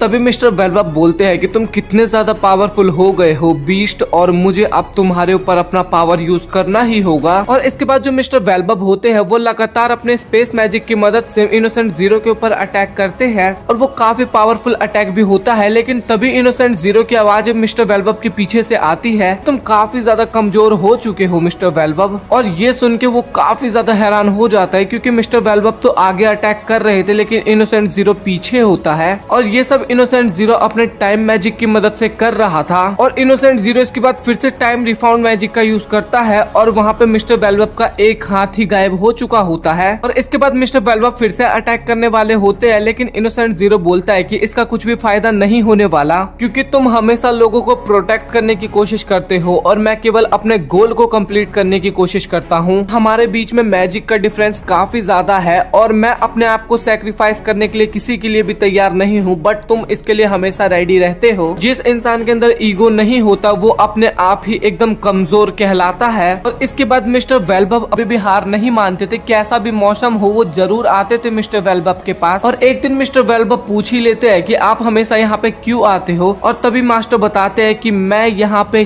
क्यों आता हूँ पता नहीं, बट मैं तुम्हें कभी उदास नहीं देखना चाहता और अकेला नहीं छोड़ना चाहता। तो ये वर्ड जो होते हैं वो पूरी तरीके से मिस्टर वेलबब की लाइफ को चेंज कर देते हैं। तभी मिस्टर वेलबब बोलते हैं कि अगर तुम्हें खुद के लिए जीना है तो तुम वो कर सकते हो, लेकिन मैं केवल दुनिया के लिए जीता हूँ। और इसके बाद मिस्टर वेलबब जो होते हैं वो अपने सबसे स्ट्रॉन्गेस्ट मैजिक का यूज करते हैं और वो बोलते हैं कि भले ही यहाँ पे मेरी जान क्यों ना चली जाए लेकिन मैं इसको करूंगा। तभी इनोसेंट जीरो बोलता है कि ऐसे बहुत ही कम मैजिक यूजर होते हैं जो कि इस टाइप के स्पेल को यूज करते हैं और ये सबसे ज्यादा स्ट्रॉन्गेस्ट स्पेल में से एक होते हैं। और ये मिस्टर वेलबब का थर्ड स्पेल होता है जो कि लिटरली बहुत ही ज्यादा पावरफुल होता है। और इस स्पेल की मदद से वॉन्ड के अंदर जो गॉड है उनकी पूरी पावर अनलिश हो जाती है। तभी मिस्टर वेलबब बोलते हैं कि इनोसेंट जीरो तुम इस अटैक के बारे में तो जरूर जानते होगे। और इनोसेंट जीरो भी बोलता है कि मिस्टर वेलबब तुम ऐसे नहीं कर सकते। और इसके बाद वो मिस्टर वेलबब पे अटैक करता है, लेकिन जो उसका अटैक होता है वो स्पेस में ही गायब हो जाता है। तभी मिस्टर वेलबब बोलते हैं कि इनोसेंट जीरो अब तुम नहीं बचने वाले और अब वक्त आ गया है और मैं इस पूरे एरिया को ही डिलीट कर दूंगा यहाँ से। और इसके बाद जो मिस्टर वेलबब का मेन पावर होता है ना वो एकदम से एक्टिवेट हो जाता है। तभी मिस्टर वेलबब बोलते हैं कि इनोसेंट जीरो बस अब बहुत हुआ। और तभी हम देखते हैं कि अचानक से मिस्टर वेलबब का अटैक वहाँ पे फ्रीज हो जाता है और ये इनोसेंट जीरो ने ही किया था। और वो बोलता है कि भले ही तुम्हारा मैजिक कितना भी ज्यादा पावरफुल हो लेकिन जो टाइम को कंट्रोल कर सकता है तुम उसको कभी भी नहीं हरा सकते। और जिस टाइम से तुम मुझसे लड़ने के लिए आए हो उसी टाइम पे तुम्हारा हार एकदम निश्चित हो गया था। और इसके बाद वो मिस्टर वेलबब पे लगातार अटैक करते हैं और इससे मिस्टर वेलबब बहुत ही ज्यादा घायल भी हो जाते हैं। लेकिन तभी इनोसेंट जीरो देखता है कि मिस्टर वेलबब का अटैक रुका ही नहीं था, वो फिर से कंटिन्यू हो जाता है चलना। ये देख के इनोसेंट जीरो थोड़ा हैरान होते हैं क्योंकि उसने मिस्टर वेलबब के ऊपर इतना खतरनाक अटैक किया था लेकिन फिर भी वो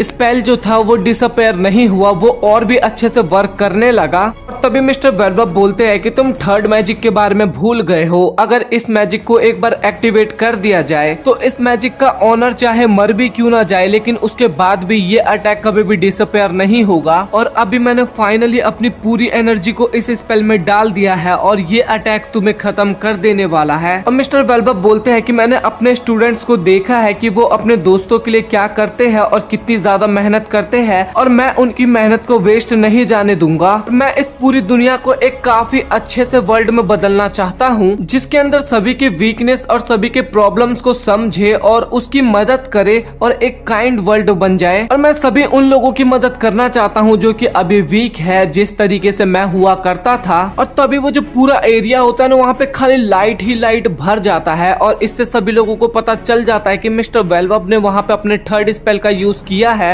और वो सब लोग भी काफी ज्यादा हैरान होते हैं ये चीज देख के। तभी वो अचानक से पूरा जो लाइट होता है ना चारों तरफ फैल गया था वो अपने आप ही धीरे धीरे कम हो जाता है और एकदम से गायब ही हो जाता है। और जैसे ही मिस्टर वेलबब अपनी आंख खोल के सामने देखते हैं तो ये देख के वो लिटरली काफी ज्यादा हैरान हो जाते हैं क्योंकि इनोसेंट जीरो को वहाँ पे कुछ भी नहीं हुआ था और उनको समझ में नहीं आ रहा होता है कि ये कैसे हुआ। और तभी उन्हें पता लगता है कि इनोसेंट जीरो ने पूरे टाइम को रिवर्स कर दिया है और फिर से इनोसेंट जीरो मिस्टर वेलबब के ऊपर अटैक करता है और मिस्टर वेलबब का जो वॉन्ड होता है वो नीचे गिर जाता है। इस कारण मिस्टर वेलबब भी इतने ज्यादा घायल हो चुके थे कि वो भी नीचे गिरने लगते हैं, लेकिन तभी इनोसेंट जीरो मिस्टर वेलबब का बाल पकड़ता है। मिस्टर वेलबब, तुम काफी ज्यादा स्ट्रॉन्ग थे, लेकिन मेरे आगे तुम कुछ भी नहीं हो, तो चलो अब बाय बाय बोलने का समय आ गया है। और तभी मिस्टर वेलबब की पूरी लाइफ उनके फ्लैशबैक में आने लगता है, क्योंकि वो तो मान चुके थे कि भाई अब मेरा खेल खत्म होने वाला है। और मिस्टर वेलबब वहाँ पे काफी ज्यादा इमोशनल हो जाते हैं, क्योंकि उन्होंने अपने मास्टर के सपने को पूरा नहीं किया था, उस वर्ल्ड को एक हैप्पीनेस वर्ल्ड में नहीं चेंज कर पाए। और जैसे ही मिस्टर वेलबब के ऊपर अटैक होने वाला होता है, लेकिन तभी वहाँ पे इनोसेंट जीरो के फेस पे एक जोरदार लात पड़ती है और ये और किसी ने भी नहीं बल्कि मैशले ने ही मारा होता है। और ये देख के मिस्टर वेलबब काफी ज्यादा हैरान होते हैं और बोलते हैं कि तुम यहाँ पे क्यों आए मैशले। और तभी मैशले बोलता है कि हेडमास्टर, आपने मुझसे एंट्रेंस एग्जाम के टाइम पे पूछा था ना कि मेरे सामने मेरे से भी कई ज्यादा पावरफुल बंदा रहे तो मैं क्या करूंगा, तो उसका आंसर मैं आज आपको दे देता हूँ। तो मैं उसको इसी तरीके से मारने वाला हूँ जब तक कि वो हार ना जाए। मैशले दिखाया जाता है जो कि हवा में उड़ रहा था, वो अपने पैर को इतनी तेज मूव कर रहा था जिस कारण वो हवा में इजिली उड़ पा रहा था। और इसके बाद हमें रियो और कैंडो दिखाए जाते हैं, जहाँ पे वो दोनों डिसाइड कर रहे थे कि हमें मिस्टर वेलबब की जान बचानी होगी। कैंडो बोलता है कि रियो तुम जाओ, क्योंकि तुम मिस्टर वेलबब को बहुत अच्छी तरीके से समझते हो और इनोसेंट जीरो थोड़ा पावरफुल है। और इसके बाद जो रियो होता है वो मिस्टर वेलबब को बचाने के लिए जाने लगते हैं। और तभी मिस्टर वेलबब बोलते हैं कि क्या तुम पागल हो गए हो, तुम यहाँ पे किस लिए आए हो, क्योंकि ये तुम्हें ही लेने के लिए आया है और तुम जल्दी से यहाँ से चले जाओ। और तभी मैशले बोलता है कि मुझे बचपन से ही ये सिखाया गया है कि बड़ों की इज्जत करनी चाहिए और मैं आपको अकेले छोड़ के नहीं जाऊंगा और इसलिए मैं यहाँ पे आया हूँ। और यहाँ पे मिस्टर वेलबब एकदम हैरान हो जाते हैं। फिर इनोसेंट जीरो जो होता है वो अपने डार्क मैजिक का यूज करता है और ये देख के जो मिस्टर वेलबब होते हैं ना वो काफी ज्यादा हैरान हो जाते हैं। और इनोसेंट जीरो ना अपने डार्क मैजिक की मदद से मिस्टर वेलबब को कैद करने की कोशिश कर रहा था। तभी इनोसेंट जीरो बताता है कि अब उसके पास एक न्यू एबिलिटी आ सकती है जिसकी मदद से वो दूसरों के पावर्स को चुरा सकता है और इसी कारण मेरे मास्टर का डार्क मैजिक भी अब मेरे पास है। और मिस्टर वेलबब अब तुम्हारी बारी है, क्योंकि तुम्हारा स्पेस मैजिक भी अब मैं लेने वाला हूँ। तभी मैश जो होता है वो मिस्टर वेलबब को वहाँ से बचा लेता है और इनोसेंट जीरो जो होता है वो मिस्टर वेलबब के स्पेस मैजिक को पूरी तरीके से खत्म कर देता है। और ये देख के मिस्टर वेलबब वहाँ पे थोड़ा हैरान होते हैं। और तभी इनोसेंट जीरो बोलता है कि मेरे पास काफी ज्यादा पावर है इस दुनिया पे राज करने के लिए और ये पूरी दुनिया मेरे लिए ही बनी है। तभी मैशले वहाँ पे ज्यादा उसकी बातों पे ध्यान नहीं देता और इसके बाद वो अचानक से मिस्टर वेलबब पे अटैक करने के लिए जाता है और वो 2-3 लात घूंसे बरसाता है, लेकिन उससे इनोसेंट जीरो को कुछ भी नहीं होता। और तभी वो एक और जोरदार लात मारने जाता है, लेकिन मिस्टर वेलबब के आसपास इतना ज्यादा डार्क ओरा आ जाता है कि मैशले अपने आप ही पीछे हो जाता है और फिर वो सोचता है कि अब ये बहुत ही ज्यादा पावरफुल लग रहा है। और तभी इनोसेंट जीरो भी बोलता है कि मैशले तुमने भी फील कर लिया होगा कि हम दोनों के बीच में पावर का कितना ज्यादा गैप है और मैं तुम्हें यहाँ पे लेने आया हूँ, तो तुम जल्दी से मेरे अंदर समा जाओ। लेकिन तभी अचानक से जो इनोसेंट जीरो होता है ना वो थोड़ा थक जाता है और हाफने लगता है। और ये देख के मिस्टर वेलबब थोड़ा हैरान होते हैं और बोलते हैं कि इनोसेंट जीरो के पास अभी इतनी पावर है कि उसका बॉडी उसकी पावर को संभाल नहीं पा रहा और वो इस तरीके की हरकत कर रहा है। और तभी इनोसेंट जीरो मैशले को बोलता है कि तुम मेरे लिए एक इंग्रेडिएंट के अलावा और कुछ भी नहीं हो और तुम सिर्फ मेरे लिए ही जीते हो। तभी मिस्टर वेलबब बोलते हैं कि ऐसा कुछ भी नहीं है इनोसेंट जीरो, ये सिर्फ तुम्हें लगता है। मैशले के पास अपनी जिंदगी का फैसला लेने का अधिकार खुद है। और ये सुन के इनोसेंट जीरो काफी हंसने लगता है और बोलता है कि दुनिया में मैजिक ही सब कुछ है और जिसके पास मैजिक नहीं होता वो इंसान किसी काम का नहीं होता। और ये बात तुम्हें भी पता है मिस्टर वेलबब, लेकिन जो मैशले होता है उसको तो कुछ फर्क ही नहीं पड़ रहा था, वो चुपचाप खड़े था। और इसके बाद जो इनोसेंट जीरो होता है वो मिस्टर वेलबब के ऊपर अटैक करता है और मिस्टर वेलबब के पास अब इतनी भी पावर नहीं थी कि वो उस अटैक को डॉज कर सके। लेकिन तभी वहाँ पे मैशले आता है और काफी फुर्ती में मिस्टर वेलबब को बचा लेता है। तभी मिस्टर वेलबब सोचते हैं कि अभी मैशले बहुत ही ज्यादा पावरफुल हो गया है, लेकिन इतनी पावर इनफ नहीं है कि वो इनोसेंट जीरो को हरा सके। तभी मैशले बोलता है कि एक ऐसी दुनिया जहाँ पे मैजिक ही सब कुछ है, तो मैं इसीलिए साबित करना चाहता हूँ कि मैं अपनी मसल की मदद से मैजिक को हरा सकता हूँ और इसके बाद पूरी दुनिया भी मुझे एक्सेप्ट कर लेगी। और इसके बाद इनोसेंट जीरो भी हंसने लगता है और बोलता है कि मुझे अभी अपने शरीर में और भी ज्यादा मॉडिफिकेशन करना है, तो फिलहाल के लिए तो मैं यहाँ से जा जा रहा हूँ, लेकिन मैं यहाँ पे वापस जरूर आऊंगा। तब तक तुम मेरे कुछ दोस्त के साथ मस्ती कर सकते हो जो कि तुम्हें नीचे दिखेंगे। और उसको जाते हुए देख मिस्टर वेलबब काफी ज्यादा हैरान होते हैं और तभी इनोसेंट जीरो एक मैजिक करता है जिसके कारण वो जो छोटे छोटे सारे मॉन्स्टर थे ना वो एक काफी बड़ा जायंट मॉन्स्टर में चेंज हो जाते हैं। और वो जो मॉन्स्टर होता है ना वो लिटरली काफी ज्यादा पावरफुल होता है। वो पूरे एक सिटी को अकेले तबाह कर सकता था, इतनी ज्यादा पावर था उसके अंदर। और तभी इनोसेंट जीरो बोलता है कि तुम्हें अपने मसल्स के ऊपर इतना भरोसा है ना, तो चलो तुम्हारा टेस्ट लिया जाए, तुम जाके उसको हराओ और अगर तुमने हरा दिया उसे तब तुम थोड़ा बहुत मानूंगा मैं कि कुछ हो। और इसके बाद इनोसेंट जीरो वहां से चले जाते हैं और जैसे इनोसेंट जीरो वहां से जाते हैं ना तो उसका जो वो स्टॉप वाला मैजिक था ना जिससे टाइम एकदम रुक चुका था वो मैजिक अपने आप हट जाता है। और इसके बाद अरीना में जितने भी बच्चे थे ना वो सभी लोग एकदम जाग जाते हैं और उनको तो कुछ समझ में ही नहीं आ रहा था कि अभी यहाँ पे क्या हो रहा था और क्या हो गया। और वो जो बड़ा वाला मॉन्स्टर था ना वो अरीना की तरफ बढ़ने लगा था और ये देख के तो वहाँ पे बच्चे काफी ज्यादा डर जाते हैं। वो जो मॉन्स्टर होता है ना वो एक ही पंच में सामने वाला दीवार जो होता है ना अरीना का वो तोड़ देता है। और ये देख के बच्चे लोग वहाँ पे काफी ज्यादा डर जाते हैं और वो जो पत्थर का टुकड़ा था ना वो अरीना के ही तरफ आने लगता है। लेकिन तभी वहाँ पे लेंस अपने ग्रेविटी मैजिक की मदद से उन पत्थरों को वहीं पे रोक देता है। और इसके बाद जो डॉट होता है ना वो अपने एक्सप्लोड मैजिक की मदद से उस मॉन्स्टर के ऊपर हमला करता है। लेकिन तभी उस मॉन्स्टर के आगे एक शील्ड बन जाता है और उसको बिल्कुल भी हार्म नहीं होता।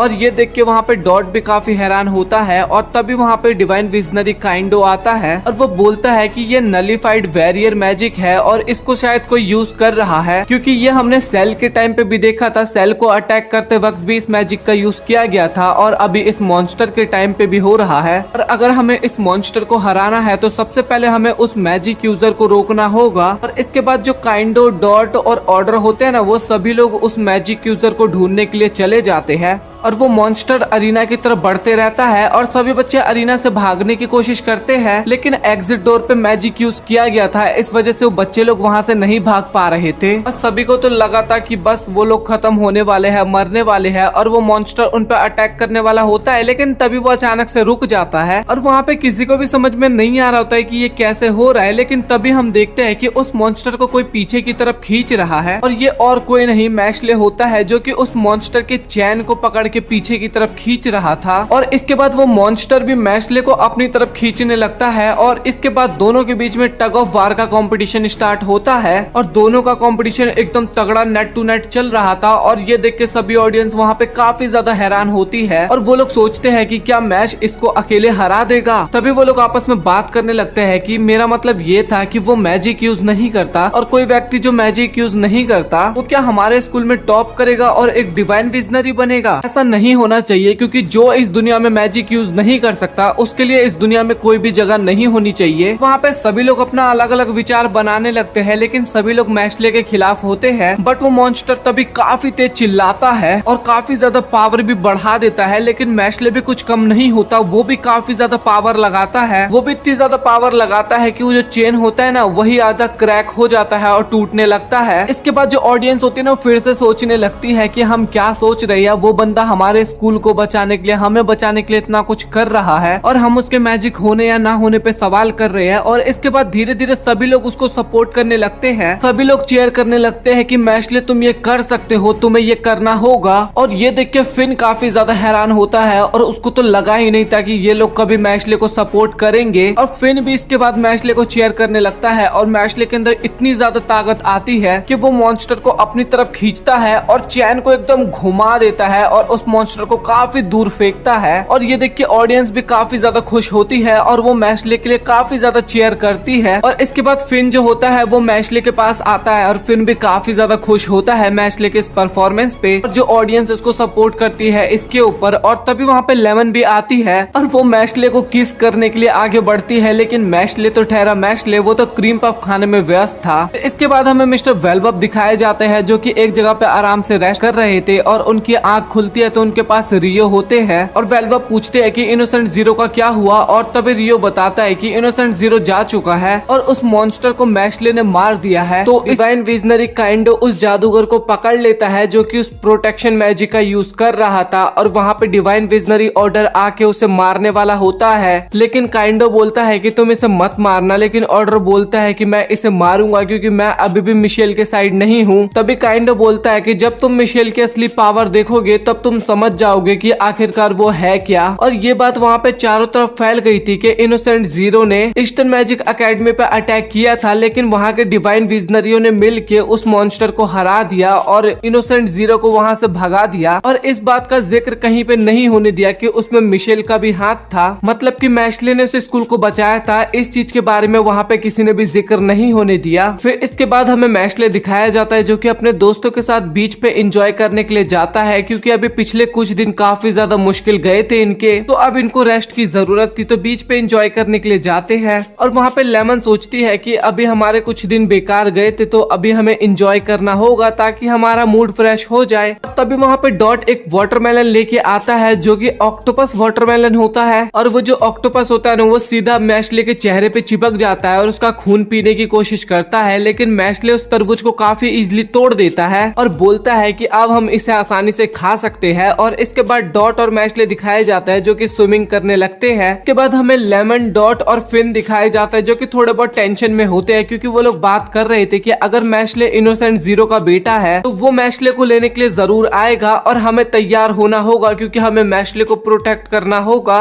और तभी हमें वहाँ पे हेडमास्टर दिखाए जाते हैं जो कि नारियल पानी पी रहे थे। वहाँ पे हेडमास्टर उन तीनों को बोलता है कि अभी तुम्हें जितना एंजॉय करना है उतना तुम कर सकते हो, क्योंकि इनोसेंट जीरो जब अगली बार आएगा तो वो काफी ज्यादा पावरफुल होगा। फिलहाल उसके पास टाइम मैजिक के साथ साथ मेरा स्पेस मैजिक भी है जो कि उसको काफी ज्यादा पावरफुल बना देता है। साथ ही इनोसेंट जीरो के पास 5 और बेटे हैं जो कि लगभग पावर में मेरे जितने बराबर है, तो उनको भी हराना काफी ज्यादा मुश्किल होने वाला है। मैं इतना श्योर हूँ कि अगली बार जब भी इनोसेंट जीरो आएगा तो वो अपने बेटों को भी लेके आएगा और इससे हमारा जीतना काफी हार्ड हो जाएगा, लेकिन हमें ट्राई करना होगा क्योंकि हमारे साथ मैशले है जो कि इनोसेंट जीरो को हरा सकता है। और उसके दोस्त सोच रहे थे कि इनोसेंट जीरो को मैशले कैसे हराएगा क्योंकि इनोसेंट जीरो सबसे ज्यादा पावरफुल जादूगर है, लेकिन मैशले को तो जादू आता ही नहीं है। लेकिन तभी मैशले बोलता है कि इनोसेंट जीरो अगली बार जब भी यहाँ पे आएगा मैं उसे नहीं छोड़ूंगा और मैं अपनी पूरी मेहनत के साथ इनोसेंट जीरो को हराऊंगा, और ये जो मेरे मसल्स है ये भी मेरी मदद करेंगे उसे हराने में। और ये सुन के उसके दोस्त थोड़ा हैरान होते हैं, कुछ वियर्ड सा शक्ल बनाते हैं। तभी लेंस बोलता है कि अच्छा चल वो तो ठीक है, बट फाइनल एग्जाम आने वाले, तूने उसकी कुछ तैयारी की है? और तभी मैशले एकदम हैरान होते हुए बोलता है कि क्या फाइनल एग्जाम?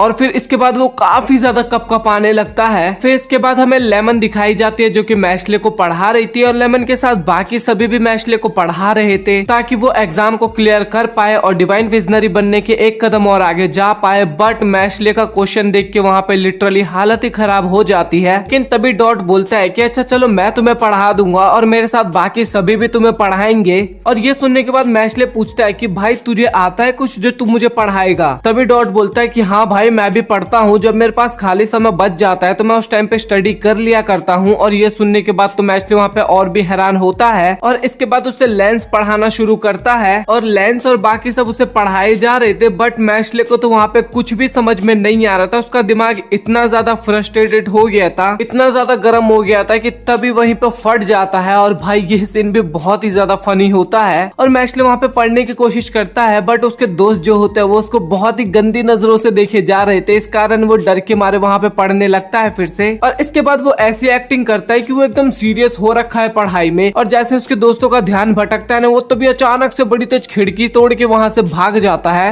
और वो सभी लोग मैशले को पकड़ने के लिए जाने वाले होते हैं, लेकिन तभी लेंस उन सभी को रोकता है और बोलता है हमें ऐसे बंदे पे ध्यान ही नहीं देना चाहिए जो कि हमारी मेहनत को समझना ही नहीं चाहता। हम उसे पढ़ाना चाहते हैं बट वो खुद ही पढ़ना नहीं चाहता, और मेरे पास इतना टाइम नहीं है कि मैं मैशले पे खराब कर सकूं। और तभी फिन बोलता है कि कोई बात नहीं, मैं मैशले को ढूंढ के लाता हूँ, और वो वहाँ से चला जाता है। और इसके बाद जो फिन होता है वो मैशले को ढूंढते ढूंढते जंगल पे जाता है, और वो वहाँ पे देख के काफी हैरान होता है क्योंकि मैशले ने अपने आप को जमीन के अंदर दबा लिया था। वहाँ पे मैशले बोलता है कि भाई प्लीज मुझे माफ करना, मुझसे पढ़ाई वाला काम नहीं होगा। और तभी फिन उस पे थोड़े इमोशनल अत्याचार करता है और बोलता है मैशले तुम्ही ने बोला था कि हम एक साथ ग्रेजुएट मोटिवेट करेंगे। मुझे पता है कि तुम ये कर सकते हो और तुम थोड़ा बहुत ट्राई करके तो देखो। मैंने कभी भी हारे हुए मैशले को नहीं देखा है, मैंने उस मैशले को देखा है जो कि हमेशा जीतता है। और इसके बाद मैशले भी बोलता है कि हाँ तुमने सही कहा, और इसके बाद वो मिट्टी से बाहर निकलता है और इसके बाद मैशले वापस जाता है और सभी लोगों से माफी मांगता है। और इसके बाद सभी लोग उसे पढ़ाना शुरू करते हैं और मैशले काफी सीरियस होकर पढ़ाई करता है। और फिर फाइनली एग्जाम का दिन आ जाता है और एग्जाम पेपर को देख के वहाँ पे मैशले की फिर से हालत खराब हो जाती है